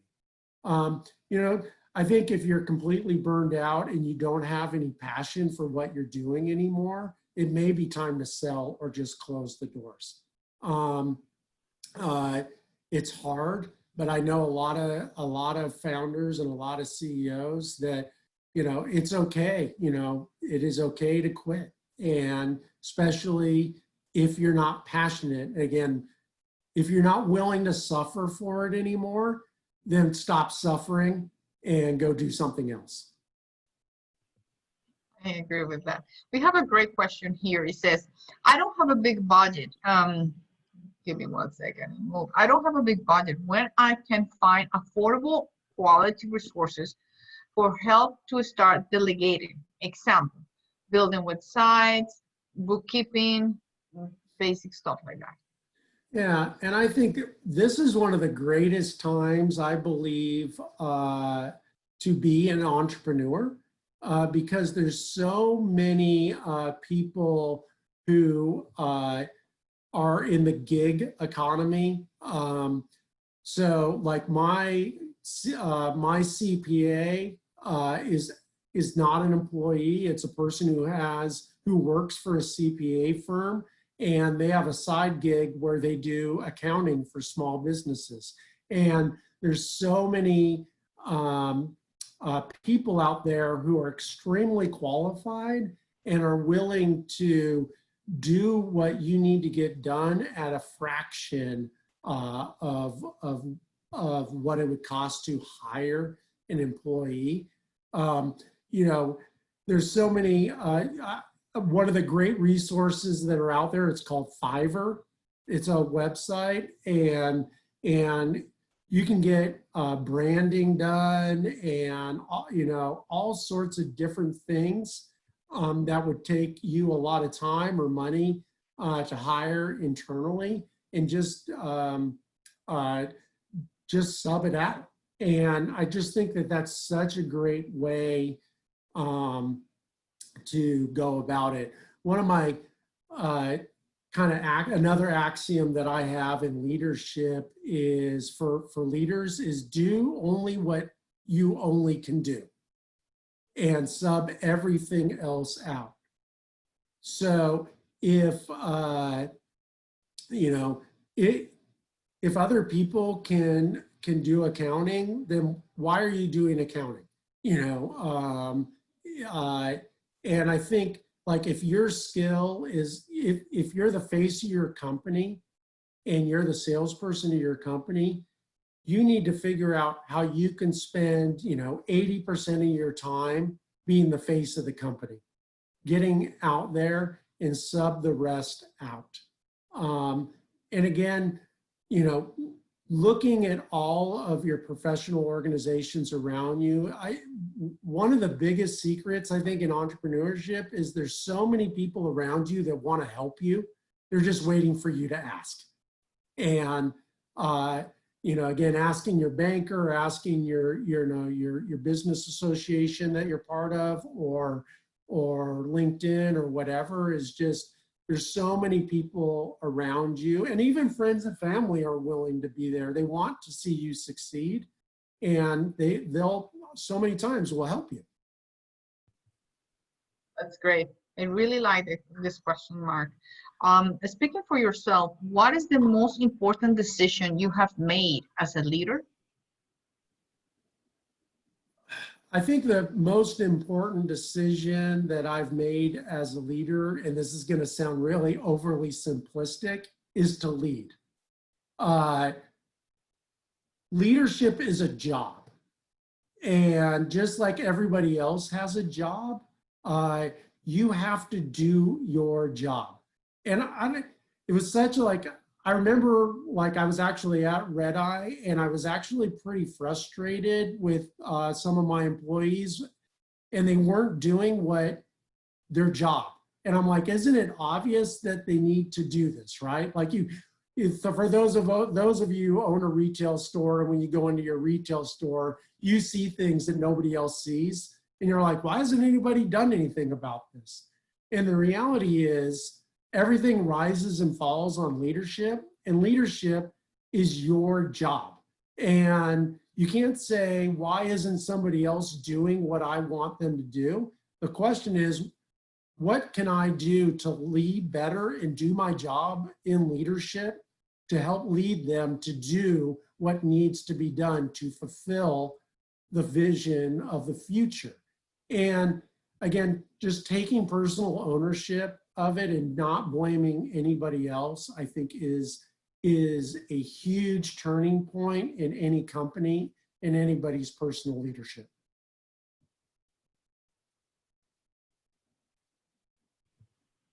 That is perfect. Before we wrap up, we are going to hear some final thoughts from our plenary speaker. Mark, do you mind share with us the final thoughts? Yeah, my final thoughts is just to really reiterate what we've talked about today. Is I think each and every one of you in attendance should ask, the questions of every company should, do you know what problem you are solving? Don't tell me what your product or service is. Tell me what problem you're solving. Who are you solving it for? What are they willing to pay to solve that problem, and going through those again and again. And then the other thing is taking care of yourself. I would probably guess that 90% of the people attending right now are not caring for themselves in a way that's going to set them up for success long term. And I'll include that, myself in that as well. It is a discipline. And if nobody's going to take care of you except you, and I know that sounds very, very selfish, but you owe it to your family, you owe it to your company, and you owe it to your customers to take care of yourself and to schedule that time to rejuvenate yourself. That's perfect. Thank you so much. And it looks like we have a couple extra minutes, and we have one last question for you, Mark, if you don't mind. Yeah. And I really like the question. It says, have you had any aha moments in your business since March 2020? Yes. A big aha moment was, our company whole business model is based on people coming together and being in a 1,500 square foot room and packing 60 people in there. And that is a terrible business model for a pandemic. So, it was very frightening. We had to shut all our stores, and it's been very, very difficult. But the aha is there's so many people with so many different ideas to help overcome these difficult situations. And we have formed so many partnerships with other local businesses during this time. And my dad used to always say, and he had like a little card and stickers, there is a way. There is a way. And just knowing, it may not be obvious how you're going to get through a very difficult situation, but there is a way. And, for me to add on, there is a way, and there's people around you that want to help, and tapping into those resources, because nobody wins when a business closes its doors. Everybody loses. So there's a whole community around you to help you get through those hard times. Perfect. And it seems like we have one more question. Okay. It says, how are you balancing running the business and making sure that the team is taken care of? Yeah, so, in my transition to consulting and being a teacher, so hiring the right CEO for our company, Barbie Moro, was the absolute right thing to do. She has skills that I definitely don't have. She's so relational. She does such a great job of like caring for everyone. And I know I sound terrible. I care for people too, just not in the same way that she does. She just does such a great job, and she has such passion for what Red Eye is doing, and our mission. And so again, I think, getting the right people in the right positions, and sometimes that's moving you out of the position that you're not qualified to do. And, just to throw it out there, Sandra, if anybody wants to continue this conversation, I do have a consulting business. You can go to markmcniece.com or yourentrpreneurshipcoach.com. And I've helped hundreds of entrepreneurs overcome challenges and find new direction, and I'd be honored to help you.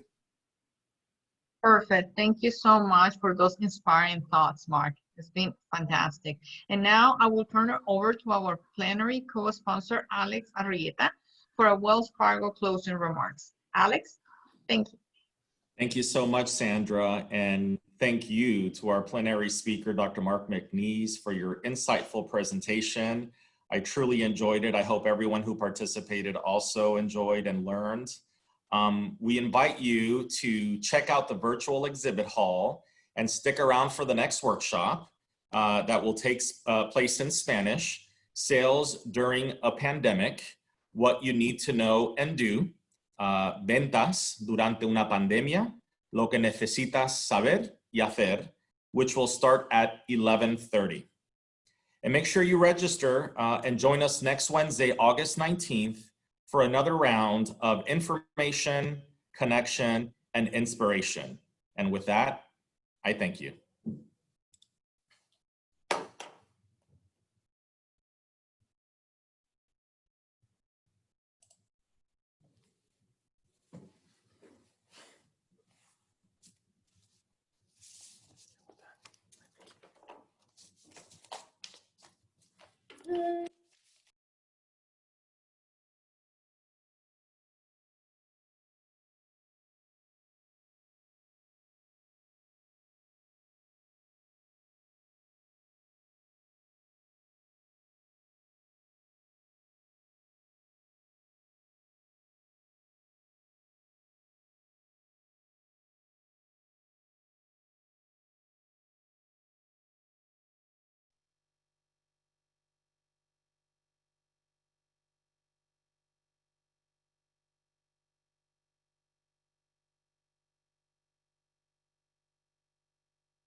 Buenos días y gracias por acompañarnos esta mañana.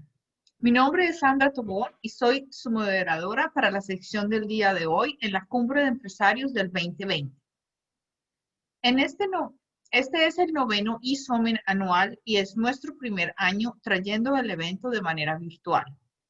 Estamos increíblemente emocionados y esperemos que ustedes también lo estén. En pocos minutos escucharán al patrocinador del taller y a nuestros panelistas. Además de proveer una variedad de servicios a la comunidad, Hispanic Unity of Florida también se encuentra profundamente involucrada en el compromiso civil. Hay dos maneras muy importantes en que ustedes pueden involucrarse en su comunidad este año: respondiendo al censo y votando en las elecciones. Los animamos a hacer las dos. Los dueños de pequeños negocios en Broward ayudan a nuestro condado a que nuestro condado se cuente en el censo del 2020, al tomar 15 minutos, al darles 15 minutos a sus empleados para llenar el censo. Para más información y materiales, por favor envíe un correo electrónico a Otto Valenzuela. Las próximas elecciones se llevarán a cabo el 18 de agosto y el martes 3 de noviembre. La fecha límite para registrarse para las elecciones generales del 3 de noviembre es el 5 de octubre. A continuación, vamos a darle algunas cosas que debe tener en cuenta para el taller de hoy. Usted podrá realizar preguntas a través de la opción Q&A que se encuentra en el panel del Control Zoom. Seleccionaremos preguntas que serán respondidas en vivo por nuestros invitados y otras serán respondidas de manera escrita para que otros asistentes también las puedan ver.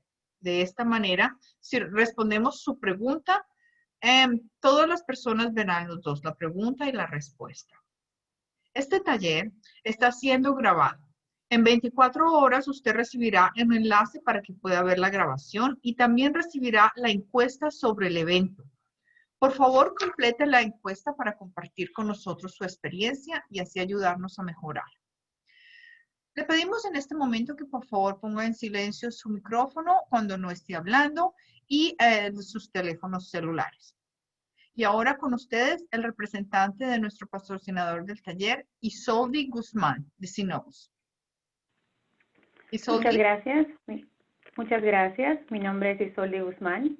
Yo soy la gerente de encargada de ventas de productos bancarios para pequeñas empresas del Banco Synovus en el área de Davie. Synovus es una institución financiera que fue fundada en el año 1888 con aproximadamente 54 billones de dólares en activos basada en la ciudad de Columbus, Georgia. Synovus mantiene una presencia en el sureste de los Estados Unidos, operando con 294 sucursales localizadas en Georgia, Alabama, Carolina del Sur, Tennessee y aquí en la Florida.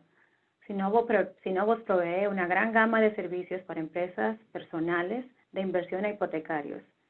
En Synovus estamos orgullosos de poder patrocinar a Hispanic Unity of Florida Entrepreneur Summit. Nosotros sentimos que la mejor manera de asegurar el bienestar de nuestro banco a largo plazo es ayudando a preservar la salud y el bienestar de las comunidades que servimos. Esto va más allá de simplemente procesar un depósito o de proveer préstamos. También significa dedicar nuestro tiempo, talento y recursos a nuestras comunidades. Este año marca el 8º año consecutivo que Synovus participa en el Entrepreneur Summit. Estamos sumamente orgullosos de representar a nuestro banco con ustedes. En esta sesión, que es el 4º taller titulado Ventas durante la pandemia, lo que tienes que saber y hacer. Ahora les quiero presentar a dos distinguidos oradores, el señor Joel Gandara, presidente y fundador del Morro Capital, como también mentor personal y de negocios, al señor Enrique Triay, gerente de consultoría de The Launchpad de la Universidad de Miami. Joel y Enrique tienen el piso. Muchísimas gracias. Ok, y vamos a empezar con nuestra primera pregunta. Entonces, Joel, esta pregunta sería para ti. Y dice, ¿cuáles son las mejores prácticas para que mi empresa aparezca en la parte superior de Google o otros motores de búsqueda? Bueno, depende en el tipo de el negocio que tiene la persona. Si es un restaurante, tiene que ponerse en Google, en las posiciones de cosas locales y estar seguro que llenó todo ese tipo de cosas por Google. Pero si es página de Internet, por ejemplo, tiene que hacer SEO, preparar su página para que tenga el contenido necesario para que llegue a más personas y se encuentren más búsquedas. Algo que no es lo tradicional, pero tengo la experiencia, es de comprar compañías que ya están en esas posiciones. A veces uno piensa, eso suena muy grande y quizás no tengo ese tipo de dinero. Primero, aquí tenemos un patrocinador que es banco y lo puede ayudar con eso. Pero muchas veces, y cuando la economía baja bastante, hay oportunidades que uno no se imagina. Puede ser que uno se haga la idea, porque nosotros negociamos contra nosotros mismos en nuestra cabeza, que no, eso es imposible, eso parece que es así, asado. Nosotros hemos comprado compañías que por fuera lucen muy interesantes, tienen un alcance muy bien, pero dentro no ganaban mucho y los pudimos comprar muy barato. Hemos hecho eso y orgánicamente en Google, donde uno ve 10 posiciones en una página, hemos logrado a veces con las palabras que más significan ventas para nosotros, hemos logrado tener 5 posiciones orgánicas. Así que eso es otra posibilidad para considerar. Perfecto, Joel, mil gracias. Enrique, ¿qué tienes para decir acerca de esta pregunta? Sí, gracias y buenos días a todos. Aparte de lo que comenta Joel, de la cuestión técnica, ¿no? De estar arriba en las búsquedas y aparecer en la búsqueda orgánica, una cosa que este es el momento de tomar en consideración es, como dijo él, el modelo de negocio, ¿no? Hay modelos de negocio que hay que mirar qué % de mis ventas se están haciendo online. Si no estoy haciendo nada de ventas online, este es el momento de entrar, ¿no? Este es el momento si no estás, entrar, y si tienes ventas online, quizás aumentar la proporción de tus ventas online, porque son las únicas ventas que estás teniendo ahora, ¿no? Muy posiblemente. Por lo menos al principio de la pandemia fue el caso. La reacción natural de muchas personas y muchos empresarios cuando entramos en un momento de crisis es suspender el mercadeo digital y la publicidad, ¿no? Dadas las circunstancias específicas de esta pandemia, el tanque de oxígeno que tenemos son las ventas digitales, ¿no? Por lo menos lo eran al principio, antes que se empezaron a abrir los comercios, etcétera. Entonces, no podemos quitarnos la línea que nos está trayendo el oxígeno, ¿no? Entonces, el foco debe ser en mantener la presencia digital en el mercadeo y en la publicidad para que los clientes estén conscientes de que tu marca no va para ningún lado. O sea, tu marca va a estar ahí al final de la pandemia. No eres de los que cerraron y, o sea, todo el mundo está esperando a ver, bueno, cuando se acabe todo esto y salgamos a la calle, vamos a ver quién quedó vivo, ¿no? Entonces, tú quieres ser uno de los que quedó vivo. La manera de, desde ahora, indicar de que yo estoy aquí y voy a estar aquí a largo plazo es mantener las campañas digitales, mantener la presencia online. Y si el presupuesto es una preocupación, que lo puede ser definitivamente, o sea, todo no es color de rosa, ¿no? Entonces el enfoque debe ser, bueno, vamos a enfocarnos específicamente en las verticales donde más yo históricamente estoy teniendo resultados, ¿no? Entonces, yo puedo mantenerme visible. Si el dinero es una preocupación, bueno, entonces vamos a tratar de gastarlo más eficientemente, ¿no? Vamos a buscar los segmentos del mercado donde yo estaba teniendo más éxito, donde viene la mayoría de mis ventas, hacer un análisis tipo Pareto, ¿no? De 80-20 y decir, ok, el 80% de mis ventas venían de este 20% de los segmentos en los que yo participo. Bueno, vamos entonces a enfocarnos en eso y primero gastar el presupuesto que tenemos ahí, y el resto, si hay, pues lo gastamos en el resto de los segmentos que no son tan productivos para mí. Excelente. Mil gracias, Enrique. Pregunta número 2. Joel, vamos contigo primero. ¿Cuáles son los mensajes clave que debería tener en mis redes sociales? ¿Qué táctica podemos utilizar para promover estos mensajes? Bueno, yo pienso personalmente como consumidor, a mí nunca me gusta cuando me tratan de empujar un producto por los ojos.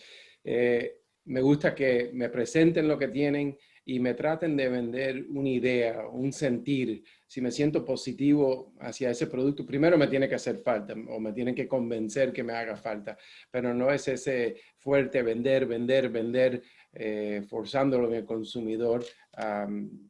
Esa es mi manera de verlo.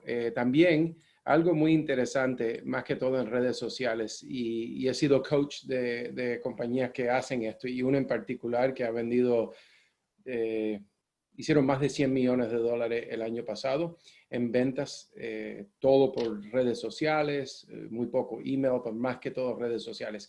Ellos han probado, porque se hace pruebas, hacen un video que les costó $10,000, muy profesional, y después hacen un video con un teléfono.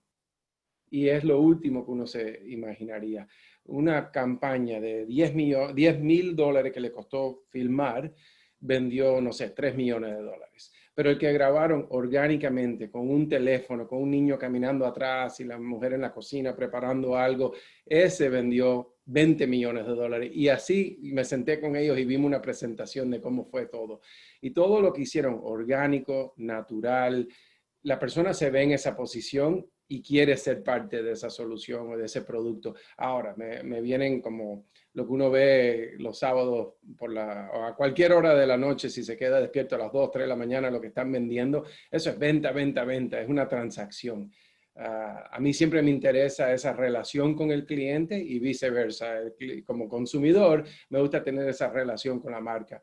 Y eso, en mi opinión, se vende con un feeling, un sentir que somos parte de un equipo. Hay este problema aquí y la marca y yo, o el consumidor y yo juntos vamos a atacarlo y vencer ese problema. Perfecto, Joel, gracias. Enrique, ¿qué opinas de esta pregunta? Bueno, en términos del mensaje, reitero lo que dije antes, ¿no? De que hay que mantener un mensaje de confianza hacia el cliente, ¿no? El cliente tiene que mantener la confianza en la marca. Lo que dijo Joel es muy importante. Hay en el mercado los clientes objetivos en tu segmento objetivo del mercado, ¿no? Los clientes que tú quieres perseguir. Pero también están los compradores, ¿no? La gente que está lista para comprar un bien o un servicio basado en las necesidades que tienen, ¿no? Este es un momento de desconectarse del estado en que estábamos hace, no sé, en enero y en febrero, donde había una economía bollante, donde el foco era ventas, cuotas, comisiones, ¿no? Para la gente que está en ventas. El foco tiene que ser ahora la necesidad del cliente, ¿no? Es muy fácil y es hasta como que es como anestesiante, ¿no? Cuando la economía está bien y no hay que enfocarse mucho en la necesidad del cliente para lograr ventas, que era donde estábamos antes de la pandemia. Cambiar esa manera de pensar y decir, ok, ahora todo el mundo está aguantado, ¿no? Todo el mundo está contraído. ¿Qué es lo que específicamente necesitan para yo entrar y suplirlo, ¿no? Bueno, los clientes quieren, si es un negocio business to business, ¿no? B2B, los clientes potencialmente están preocupados con la disrupción de las cadenas de suministros, ¿no? Están preocupados de la seguridad de sus empleados, ¿no? Entonces, si yo me enfoco y me pongo los zapatos del cliente y adopto esta manera de pensar ok, si yo fuera el cliente, esto es lo que más me preocupa. Entonces, yo naturalmente, yo tiendo a pensar que cuando uno verdaderamente se mete dentro de los zapatos del cliente, uno va naturalmente a pensar de una manera que va a conllevar el mensaje correcto, ¿no? Entonces, un ejemplo que comenté en la versión en inglés, yo estuve de viaje la semana pasada, estuve en un viaje largo, ¿no? A través de 3 o 4 estados. Me quedé en una cadena local nacional de hoteles. El hotel llegué y tenía desayuno incluido, ¿no? Y dice, no, el desayuno, solamente tenemos una máquina de café, va a estar aquí, pero no queremos que tener aglomeración de gente abajo. Entonces, llena este papelito, lo pones en tu puerta antes de las 11 de la noche y escoge uno de 4 desayunos que venían en unas cajitas, ¿no? Era un takeout dentro del hotel. Entonces, yo no me sentí, oye, están dándome un servicio limitado, inferior. No, el mensaje para mí fue, y lo tenía muy claro, que estamos tratando de proteger, ¿no? Que queremos que evitar se pusieron en mis zapatos y yo estaba preocupado. Yo tenía a toda mi familia, yo estaba preocupado. Bueno, no, quiero estar seguro que tenemos suficientes máscaras, que estamos todos protegidos, que no nos metemos en sitios donde hay mucha aglomeración de personas. Y ese fue el mensaje que me estaba dando el hotel. Inclusive el servicio de limpieza que uno espera típicamente en un hotel, donde vienen, te cambian las sábanas, te cambian las toallas, etc. Eso también. Había un mensaje que decía, no lo estamos haciendo porque no queremos que personas fuera de tu núcleo familiar estén entrando en el sitio donde van a estar ustedes estos días. Así que no va a haber room service, como dicen, y si necesitas algo, te hace falta una toalla, necesitas que te cambiemos alguna cosa, pues nos llenas este otro documento de papel y lo cuelgas en la puerta. O sea que, y eso fue porque, si te fijas, esto es una manera de controlar costos, porque estoy seguro que ahora tenían menos empleados, porque necesitan menos empleados para dar ese nivel de servicio que es inferior, pero cada vez lo comunican de tal manera que tú te sientes, oye, esta gente están preocupados por mi bienestar, se pusieron exactamente en sintonía con las preocupaciones que yo tengo y me están tratando bien. Esto es una maravilla, ¿no? Entonces, ese es el enfoque que hay que tener. Perfecto, mil gracias, Enrique. Ahora haremos una pausa para responder algunas preguntas realizadas por nuestros asistentes. Utilice la función preguntas y respuestas para escribir su pregunta. Podemos leer su pregunta en voz alta para que los panelistas la contesten o la podemos escribir en el chat. ¿Ok? Si respondemos su pregunta por texto, todos los participantes verán la pregunta y su respuesta. Ok. Vamos a leer algunas de las preguntas que ya tenemos en el Q&A. Empezamos contigo, Joel. La primera pregunta dice, ¿cómo me aseguro de la administración de cuotas de mi equipo de ventas durante este tiempo, sabiendo que incluso nuestros clientes también pasan por un momento difícil? Sí, eso es un poco irónico, ¿verdad? Tenemos que vender más, pero el que le queremos vender quizás no tiene ese dinero. Pero todos, yo siempre pienso de esto, todos estamos en la misma.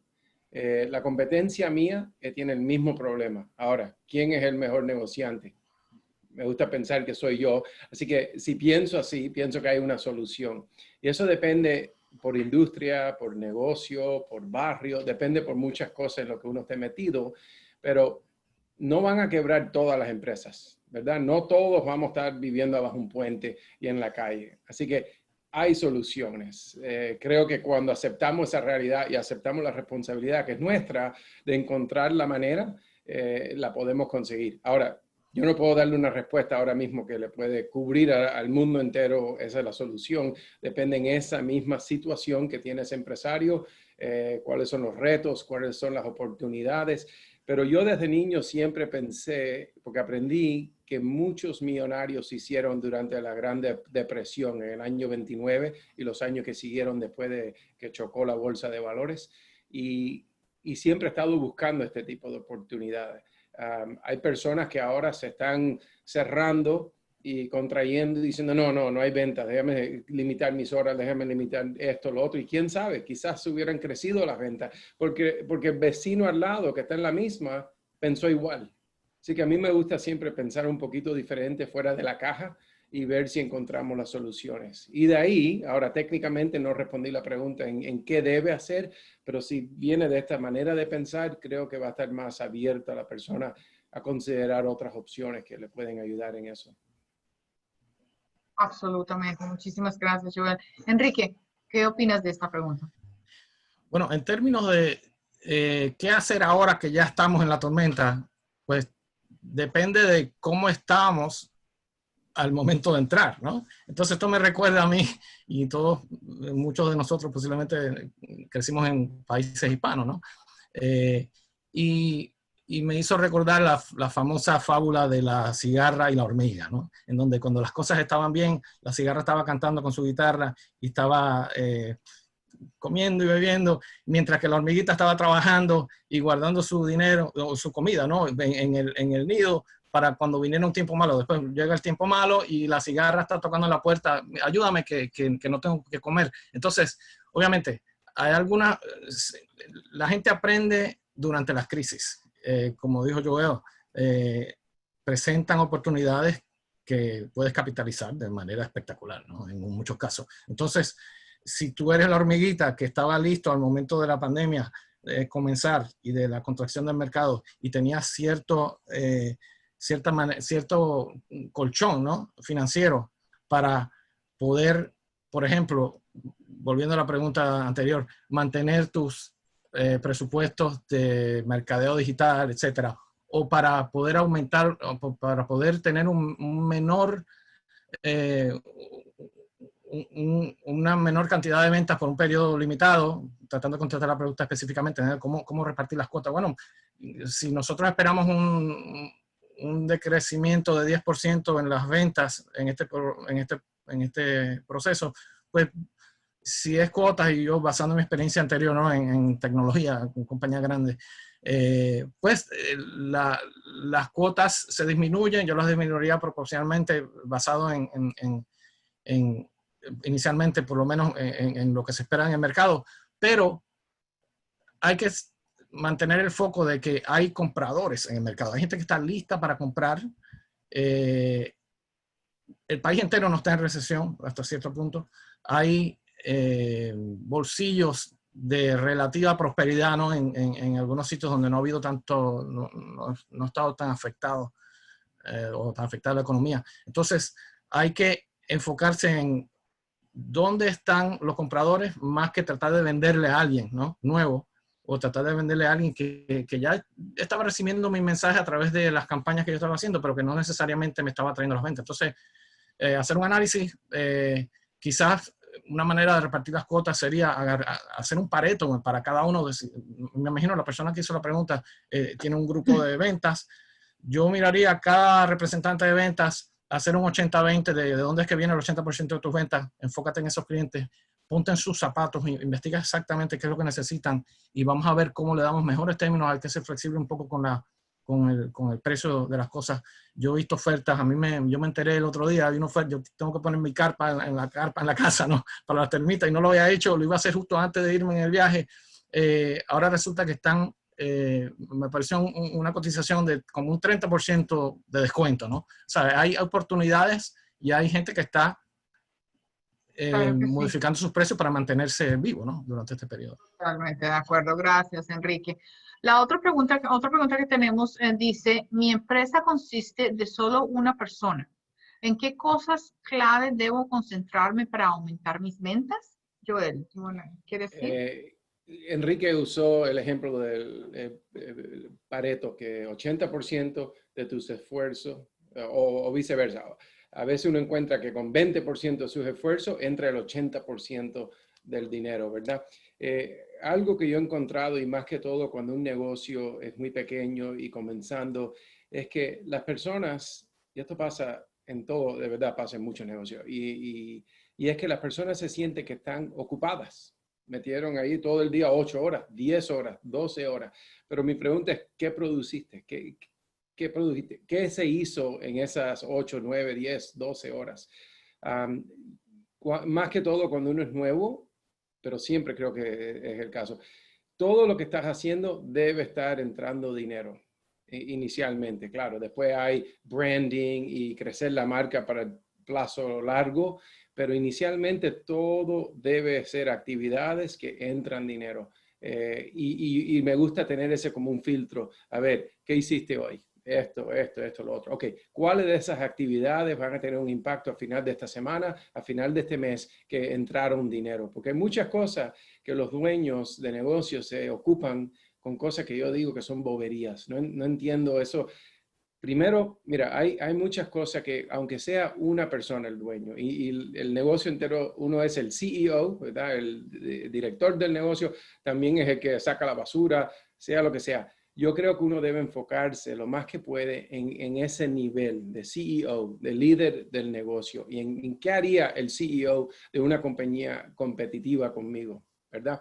Y las cosas, yo entiendo, en el principio quizá no hay el dinero por un asistente, entonces, ¿sabe qué? Uno mismo es el asistente, tiene que repartirse de todo. Cuando yo comencé mi negocio, ahora vendemos millones de dólares al año, hemos crecido, yo era el que sacaba la basura, yo era el que surtía los pedidos, yo hacía de todo, así que lo entiendo, pero algo que me ayudó a mí increíblemente fue cuando yo vi que había cosas que yo no necesitaba hacer. Yo podía contratar a alguien por muy poco, quizá por 2 horas, que me ayude con esto. Y hoy en día no tenemos excusas. Y ahora mismo, con lo que está pasando más que todo, hay la oportunidad de contratar personas, sea por Upwork.com o páginas así, Fiverr, donde puedes conseguir a un asistente virtual. Y más que todo ahora, aunque contrates a alguien en Estados Unidos pagándole $15 a hora, ¿sabes qué? Son virtual. Así que mejor ir a América Latina, mejor ir a otros países y tengo amigos que tienen empleados en Venezuela, que le están cambiando la vida a esos pobres empleados por el comunismo de allá. Le pagan muy poco, pero allá es una riqueza y están alimentando a su familia y son profesionales. Así que hay esas oportunidades, aunque seas el único en el negocio, busca la manera de quitarte de la mente las cosas pequeñas para tú hacer lo grande que trae el dinero. Me encanta esta idea. Muchas gracias, Sí. Joel. Enrique. Sí, y yo conozco a Joel de hace unos años, ¿no? Y sé de lo enfocado que es y de lo eficiente que es con su tiempo. Entonces, yo me he visto en esta posición muchas veces también, ¿no? Entonces, yo creo que hay que seguir los consejos que está diciendo él. El tratar de ser eficiente con el tiempo y tratar de maximizar los esfuerzos para producir continuamente no es una destinación, es un trabajo de toda la vida, ¿no? Nosotros como seres humanos somos personas que nos distraemos con cierta facilidad, que nos estamos teniendo que adaptar continuamente a todas las cosas que nos pasan durante todo el día, ¿no? Y hay emergencias por acá y por allá, dependiendo de cuán grande sea tu familia, de pronto tus planes se transforman en cualquier momento. Entonces, es extremadamente difícil mantener un foco como el que debemos mantener, ¿no? Si queremos ser exitosos, y especialmente si estamos en un momento de crisis, ¿no? Donde sabemos que, ok, con los fondos que tengo hasta ahora, yo voy a durar hasta tal momento, ¿no? Y si no hago algo ahora, entonces una manera que yo he notado que es buena para poder mantener ese foco es, primero que nada, no ponerte diariamente más objetivos de los que verdaderamente vas a poder cumplir, ¿no? Porque si no, lo que ocurre es que quedas frustrado al final del día, ¿no? Si yo tengo una lista de 10 cosas que tengo que hacer mañana, probablemente voy a terminar 2 o 3 y me voy a sentir que no hice el 70% de lo que tenía que hacer. Entonces, yo trato de enfocarme en 2, máximo 3 cosas que tengo que lograr hoy, ¿no? Y yo sé que y tratar de hacerlas desde, o sea, llevar una bitácora, ¿no? Apuntar las cosas y entonces enfocarme desde temprano, ok, esto es lo primero que tengo que hacer y estas 2 cosas, si yo las logro, ya tengo el resto del día técnicamente no libre, pero por lo menos las tengo para ver las cosas del día siguiente o algo así, ¿no? Entonces hay que enfocarse en objetivos que sean alcanzables, ¿no? Y porque si no va a quedar frustrado uno, ¿no? Entonces, y tratar de ser eficientemente, y hay muchas cosas, como dijo Joel, que no son necesarias hacer, ¿no? Que uno las pudiera Totalmente de quitar. acuerdo. Sandra, Totalmente de acuerdo. pudiera Claro, claro que agregar sí. una cosita más que Enrique me hizo pensar. Y esto no sé a quién de las personas que están viendo esto, pero creo que le va a servir a uno. Y con eso ya cumplo la misión. Los emprendedores tenemos algo mal en nuestro cerebro, que el mundo dice que está mal, pero para mí es el superpoder. Y es la déficit de atención. Yo sufro de esto. No porque lo inventé yo, pero que me lo han dicho psicólogos en más de una ocasión. Tengo ese problema de déficit de disorder. Entonces, ¿qué pasa? Algo brilla, yo quiero seguirlo, ¿verdad? Corre, estoy concentrado, pero pasa por ahí una ardilla y le quiero ir atrás como si fuera un perro. Entonces, la solución que yo he encontrado para eso, Enrique habló de eso un poco, es tener un plan y tener muchas veces a quién uno le va a responder al final del día, al final de la semana, porque si nos dejamos a nuestras propias malas costumbres, vamos a estar Ahí en la oficina, sí, muy bien. Nuestra pareja va a decir, wow, qué trabajador o trabajadora, 10 horas en la oficina, pero ¿qué lograste? Y eso se puede regular y mejorar teniendo un plan y una estructura, porque la disciplina, yo creo que da esa, ¿cómo se dice?, libertad. Suena irónico que disciplina da libertad, pero si estás trabajando dentro de un plan organizado, te va a dar la libertad de que sí, ya en 8 horas hice lo que antes hacía en 12 y te da libra más tiempo. Me encanta, perfecto. Ok, tengo una muy buena pregunta acá. Me gustaría que Enrique nos ayudara con esta pregunta. Dice, saludos a todos. Tengo un LLC en Florida y ofrezco 2 tipos de servicios diferentes que están congelados en estos momentos y vendo productos en eBay y Amazon. Debido a la competencia que hay en estos medios, tengo un inventario que todavía no he vendido por un tiempo largo. ¿Cuál es su perspectiva con la gran competencia que hay en ventas online? Enrique. Bueno, en el caso específico de Amazon, por ejemplo, que yo sé y ha sido noticia, ¿no? Que Amazon ha priorizado las ventas de cosas que son esenciales para la pandemia, ¿no? De lo que, por ejemplo, equipo de protección personal, etcétera. Entonces, yo conozco vendedores en Amazon relativamente grandes que han tenido una merma considerable en sus ventas, ¿no? Porque, y tenían el inventario, usaban el modelo donde Amazon, Fulfillment by Amazon, ¿no? Donde tú le envías el inventario a Amazon y resulta que Amazon no está embarcando, ¿no? No está embarcando, las ventas cayeron drásticamente y encima de eso los clientes no le estaban llegando las cosas. Eso significa que entonces Amazon no te va a pagar a tiempo. En el caso de la persona que hace la pregunta, como habla de tener inventario, no sé si es porque lo tiene y él hace el fulfillment, esta persona, porque está fulfillment by merchant, ¿no? Como conocen posiblemente. O sea, si estamos hablando de un inventario donde tú como empresario eres el que está haciendo el fulfillment, bueno, entonces por lo menos el activo lo tienes tú, ¿no? Y lo tienes bajo tu control. En los casos de las personas que yo estaba mencionando al principio, tienen inventario y está en las bodegas de Amazon y no tienen más, lo pueden retraer y traerlo de vuelta a un costo, etcétera. Es muy complicado. Entonces, por lo menos, según entiendo, si es un inventario que lo tenías, estabas esperando para meterlo en Amazon y no lo puedes hacer porque no te lo están aceptando, inclusive, que es algo que está pasando. O en eBay ya es diferente. Mi recomendación sería,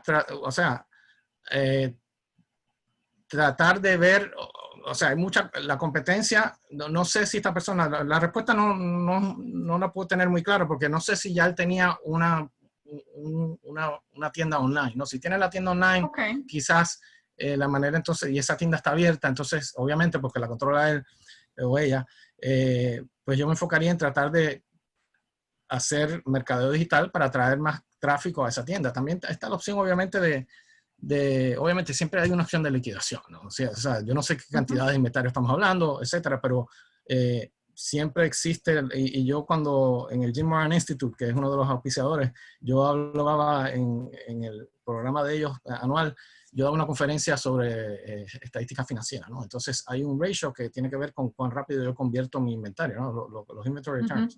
Entonces, y entonces hay unos coeficientes financieros que tienen que ver con cuán rápido, cuáles son mis reservas en efectivo, ¿no? Entonces, y las reservas en efectivo, bueno, ¿cuánto de este dinero lo puedo convertir yo en efectivo en un plazo corto, ¿no? O sea, yo no voy a vender un camión de mi empresa para pagar la cuenta de la luz, ¿no? Pero sí tengo cuentas a recibir que son a corto plazo, que las puedo vender venderlas a un descuento para entonces tener el cash ahora, ¿no? El efectivo. En el caso de inventario, bueno, hay que analizarlo y mirarlo, pero no es una pregunta, hay muchas variables, ¿no? Pero yo pensaría en todas estas cosas. Ya. Gracias, Enrique. Joel, tengo muy poquito tiempo para esta respuesta. ¿Tienes algo rapidito que podamos contestarle a la persona? Sí, en mi vida, cada vez que la vida va así regular, hay momentos muy bajos, que estoy aquí abajo, y eso siempre viene un poquito antes de los mejores momentos de mi vida, sea personal o negocio. Cada vez que he tenido un problema como este, porque he estado en eBay por 21 años, Amazon hace 8 años y vendemos por Shopify, todos estos problemas son lo mejor que nos puede pasar. no hay tiempo para mucho detalle. Si me visitan mi página, joelgandara.com, felizmente tendré una conversación. No hay costo, no hay obligación de nada, no tengo nada que venderle. Le puedo hablar sobre eso y qué hemos hecho nosotros cuando hemos tenido situaciones así. Perfecto, mil gracias, Joel. Vamos a continuar con las preguntas que tenemos ya establecidas. Pregunta número 3. Enrique, la siguiente es una pregunta de 2 partes y dice, sabemos que aquellos dueños de negocio que son ágiles, es decir, aquellos que pueden comprender y reaccionar rápidamente a los cambios en el mercado, aumentan sus posibilidades de éxito. ¿Cómo pueden los emprendedores cambiar o adaptar su negocio a las necesidades o preocupaciones cambiantes de los clientes en este momento? Muy bien. La historia de la humanidad es una historia de adaptación para conseguir progreso, ¿no? Entonces, en los negocios es exactamente lo mismo, ¿no? La persona que más, los que se adaptan, sobreviven y progresan, ¿no? Los que no se adaptan no hacen el cuento al final del día. Entonces, una manera de adaptarse es, como conversamos anteriormente, enfoquémonos en quiénes son los compradores dentro del segmento del mercado en el que ya yo estoy, ¿no? Entonces, un ejemplo que yo di anteriormente, esta mañana, fue el hecho de que las ventas de licor de marzo, calculadas, anualizadas, el crecimiento fue por encima de 200%, ¿no? A nivel nacional. Eso fue noticia y todo el mundo se enteró. Estaba manejando yo a través de aquí cerca de Westchester y veo un letrero en la esquina del Pollo Tropical que está en Bird y la avenida 87.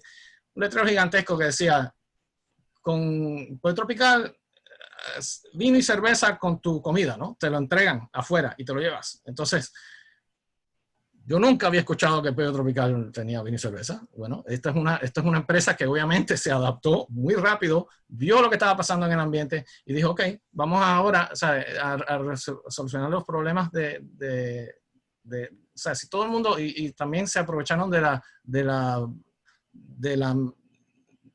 que del gobierno estatal disminuyó los requisitos, ¿no? Decidió, bueno, abrir las licencias para vender alcohol, ahora son menos restrictivas, etcétera. Y entonces todo el mundo está vendiendo para llevar, ¿no? Entonces, eso es una manera de despertar del estado de cuando estamos en una economía bollante, como estábamos antes en enero y febrero, todo el mundo está como que dormido, ¿no? Entonces, las ventas salen automáticas, todo camina perfectamente. Nosotros tendemos a ser complacientes, o sea, a adoptar un sentido de complacencia, ¿no? Decimos, ok, no tengo que trabajar mucho, mira cómo está entrando. Bueno, es bueno que de vez en cuando nos den un paletazo, ¿no? Y tú te dices, ok, ahora vamos a enfocarnos, ¿qué es lo que está, dónde es que están las oportunidades? Hay que enfocar, hay que adaptarse, ¿no? Entonces, hay que estar pendiente y estar pensando en eso todo el tiempo ahora. Gracias, Enrique. Me parece maravilloso. Joel, ¿quieres comentar para esta pregunta? Sí. Entonces ya ves donde nosotros con paranoia beneficiamos, porque siempre estamos pensando, esto se me va a acabar, esto no va a seguir para siempre, siempre tengo que estar. Y esa paranoia puede ser positiva si la usas correcta. Yo la tengo y me alegro mucho que la tengo, porque siempre estoy pensando, alguien me va a tumbar estos negocios. ¿Qué puedo hacer yo para defenderme? ¿Cómo subo las paredes de protección? ¿Cómo pongo más cañones en mi castillo? Así que eso es muy bueno. Mira, yo le voy a dar un ejemplo. Yo tengo un amigo muy bueno que conozco su economía, su negocio, he visto todos los números. Tenía 23 empleados cuando empezó todo esto. Tuvo que soltar a 21, creo que se quedó con 2 empleados. Su industria está muerta, completamente muerta. No hay nadie gastando en lo que él hacía. En los últimos 4 meses, él se ha ganado limpio, después de todos los gastos, más de $3 millones. Él nunca ganaba eso en su negocio. ¿Qué hizo? Empezó a averiguar, aprender, se metió 10, 12, 14 horas al día aprendiendo sobre las máscaras, los tapabocas, los guantes, hand sanitizer. Se metió con todo lo que él tenía. Él es una persona con mucha chispa, mucha energía. Y yo le hablé cuando estaba deprimido, porque todo iba tan mal y él dijo, pero voy a hacer algo, algo me voy a reinventar. Y le hablé como la semana, ahora le hablo semanalmente, pero le hablé a la semana y me dijo, creo que algo grande viene. En estos pocos meses, él ha ganado más dinero de lo que se demoró anteriormente unos 3 o 4 años. Así que se puede reinventar. Reinventar. Y si tiene esa mentalidad de que, bueno, sí, las cosas están diferentes, ¿qué puedo hacer yo? ¿Cómo puedo cambiar? Al final, el mercado no miente, el mercado siempre está correcto. A mí no me importa lo que yo pienso, yo no soy nadie. Yo soy uno de 8 billones. Los 8 billones están correctos. Es lo que ellos quieran comprar en el momento, lo que ellos digan, porque este país es gran porque tenemos libre comercio, que el consumidor es el que manda, no un rey. Un dictador, así que hay que siempre adaptarse a lo que busca el mercado. Como dijo Enrique, si la gente comprando pollo quieren cerveza, dale cerveza. Totalmente de acuerdo, me encanta el ejemplo que pusiste. Vamos para la siguiente pregunta y dice, las ventas son el alma de cualquier negocio. Sin clientes no hay negocios. Enrique, ¿cómo pueden los empresarios evaluar a su cliente ideal, las relaciones con sus clientes y su propuesta de ventas única para aumentar las posibilidades de éxito? Muy bien. Todas las ventas, ¿no? Y se ha hecho mucho análisis y yo obviamente he trabajado en ambientes académicos los últimos años, ¿no? Y hay mucho análisis sobre qué es lo que, por qué la gente compra las cosas que compra, ¿no? O sea, qué es lo que motiva a un consumidor en hacer una compra. Entonces, obviamente todo el mundo habla de propuesta de valor y mercado, clientes objetivos, ¿no? ¿Cuáles son los clientes a los que voy a apuntar? Los clientes objetivos no son los que me van a comprar necesariamente. Los que me van a comprar son los compradores dentro de ese mercado que yo con mi propuesta les voy a poder resonar, ¿no? Entonces, hay un análisis y nosotros tuvimos en la Universidad de Miami en el Launchpad un webinar que duró 5 semanas, que terminó hace 2 semanas, semanalmente, donde fuimos en detalle. Y yo puedo hacer el enlace disponible después, ¿no? Para que lo envíen, porque de momento no me acuerdo, porque está todo grabado. Pero fuimos en detalle sobre las cosas, o sea, las razones por las que los clientes compran, ¿no? Basado en estudios que se hicieron por grandes firmas de consultores mundiales, Bain & Company y cosas así, donde se habla de, hay un espectro de razones por las que yo compro algo, ¿no? Uno es funcional, ¿no? Es funcional para mí que yo no tenga que parar en la tienda de licores para comprar la cerveza que me voy a tomar con el pollo que me voy a comprar en el pollo tropical, ¿no? Entonces hay lo que llaman necesidades funcionales, hay necesidades emocionales y hay necesidades sociales. Emocionales es, o sea, ya hay una jerarquía y hay 30 razones dentro de esta jerarquía que se pudieron analizar de por qué las personas compran, ¿no? Y entonces uno tiene que adaptarse y buscar dentro del mercado objetivo, buscar los clientes a los que yo estoy apuntando, cuáles son las 3 o 4 razones por las que mi producto les va a llamar la atención. Y un caso que se habló en el seminario fue, por ejemplo, cuando personas se están retirando, ¿no? Que están, lo que llaman, o sea, que sus hijos se graduaron de la universidad, se pusieron a trabajar, quedan en matrimonio, por ejemplo, solo, entonces se están mudando, están vendiendo la casa grandísima y se están mudando a una comunidad de retiro, ¿no? Y entonces, el caso que es conocido es cuando estaban haciendo las preventas de estas unidades, resulta que la gente no estaba comprando. O sea, se enfocaron en espacio de almacenamiento, porque si estás en una casa grande y te vas a poner, o sea, te vas a cambiar a una casa más chiquita, pues a lo mejor tienes muchas cosas acumuladas por décadas que las tienes que guardar. Bueno, el problema que estaba teniendo era que el espacio de comedor no era lo suficientemente grande, ¿no? O sea, ¿por qué? Porque yo me voy a mudar a un sitio de personas retiradas, pero yo quiero tener una mesa de comedor donde toda mi familia y mi familia extendida, ahora que mis hijos están casados, etcétera, van a poder tener cenas de Thanksgiving o de Navidad así que yo necesito una mesa, un espacio, y eso es lo que tú tienes que vender, ¿no? Esa era cuando la propuesta de valor cambió y se enfocó en que en este mercado de retirados que están mudándose a estas comunidades, tú les satisfaces esa necesidad emocional de saber que yo voy a poder invitar a mi familia y que está ahora regada por muchos sitios y tener una cena ahí con mucha gente en la casa. Entonces las unidades se empezaron a vender.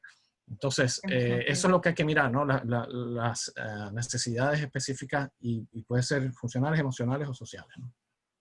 Perfecto, Enrique, mil gracias. Joel, ¿nos ayudas con la pregunta? Sí, ¿cómo cómo uno puede evaluar a su cliente ideal y culminar una buena relación con ellos?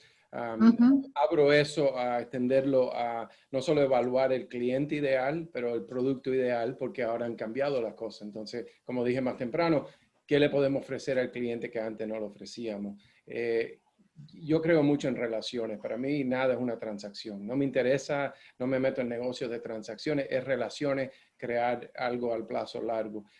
Hace muchos años atrás había un restaurante en Miami y era cuando mi esposa y yo recién nos casamos, no teníamos hijos todavía y no teníamos mucho dinero. Íbamos a este restaurante porque era muy económico y nos gustaba y la comida era buena.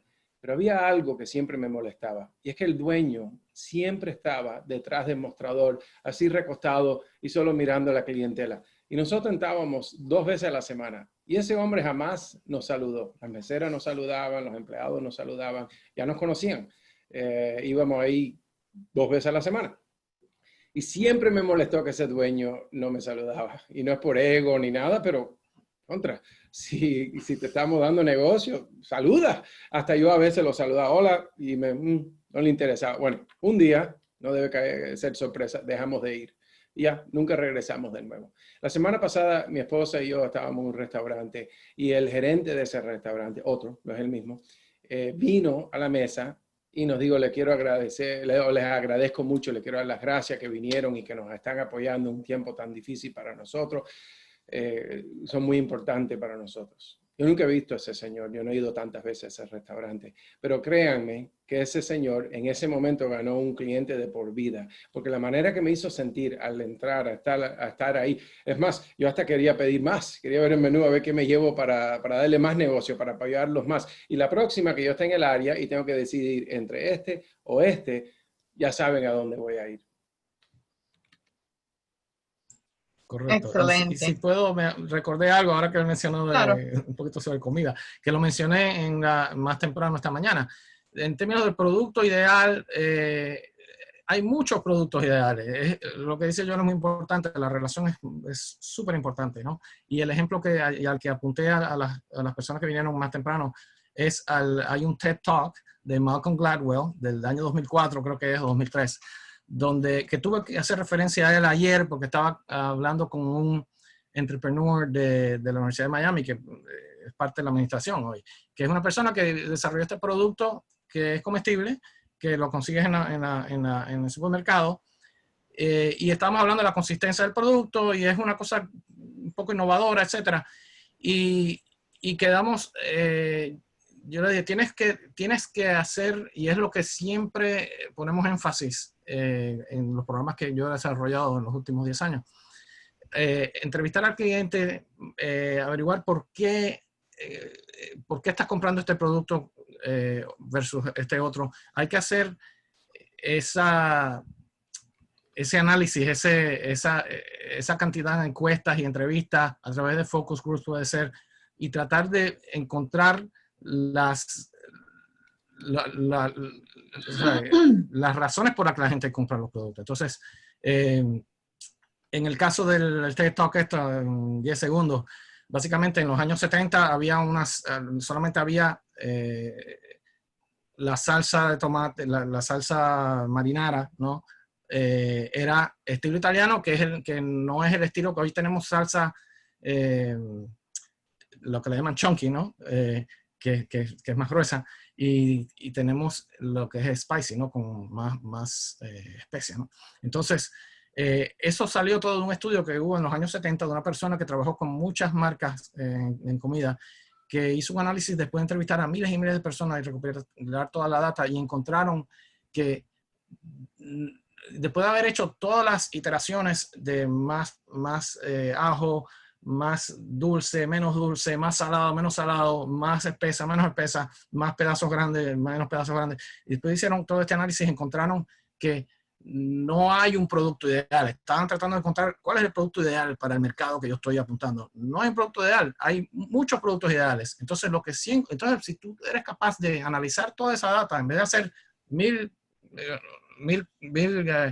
diferentes salsas, pues descubrieron que había unas pequeñas agrupaciones en donde una tercera parte del cliente americano le gusta la salsa tradicional marinara, una tercera parte le gusta spicy, ¿no?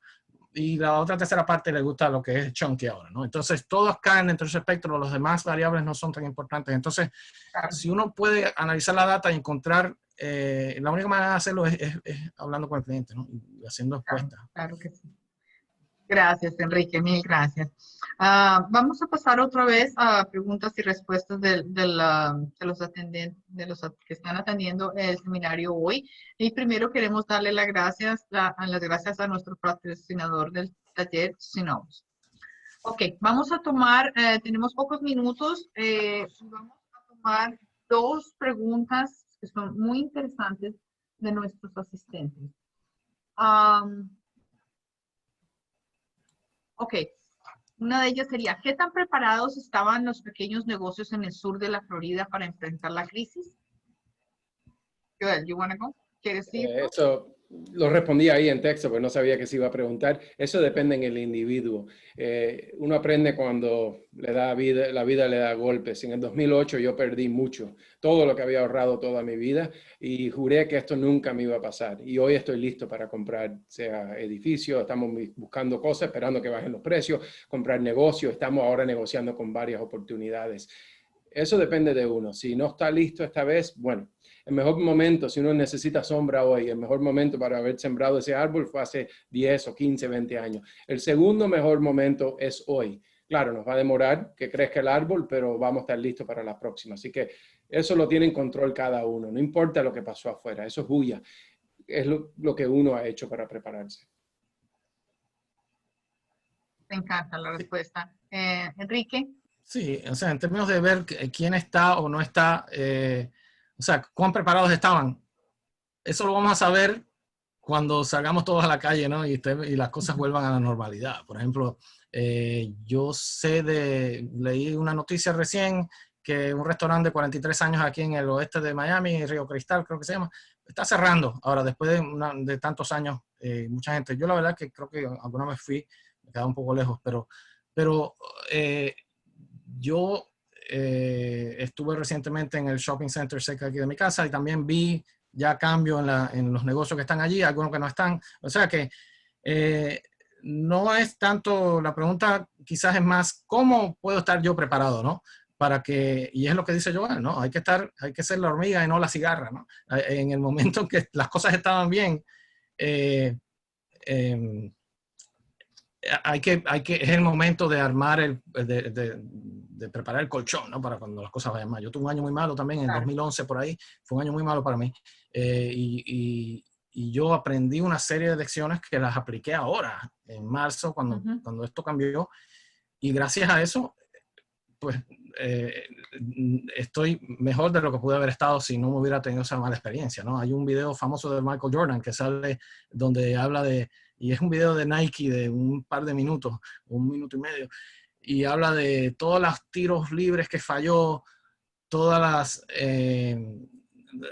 las asistencias que tuvo que hacer donde falló el tiro, etcétera, etcétera, pero siempre aprendió más de esas fallas que de los momentos de éxito que tuvo, ¿no? Entonces tenemos que aplicar lo mismo. O sea, nosotros aprendemos más cuando más trabajo estamos pasando, cuando más fallas tenemos, ¿no? Perfecto, muchísimas gracias. We have un poquito de tiempo para contestar una pregunta rapidita en la medida de lo posible. Y la pregunta es, ¿cómo pueden ayudarnos organizaciones como cámaras de comercio? Joel. Creciendo el red de las personas que uno conoce. Uno es el promedio de las 5 personas con quien más se junta. Así que eso es un reto para el que esté escuchando y mirando.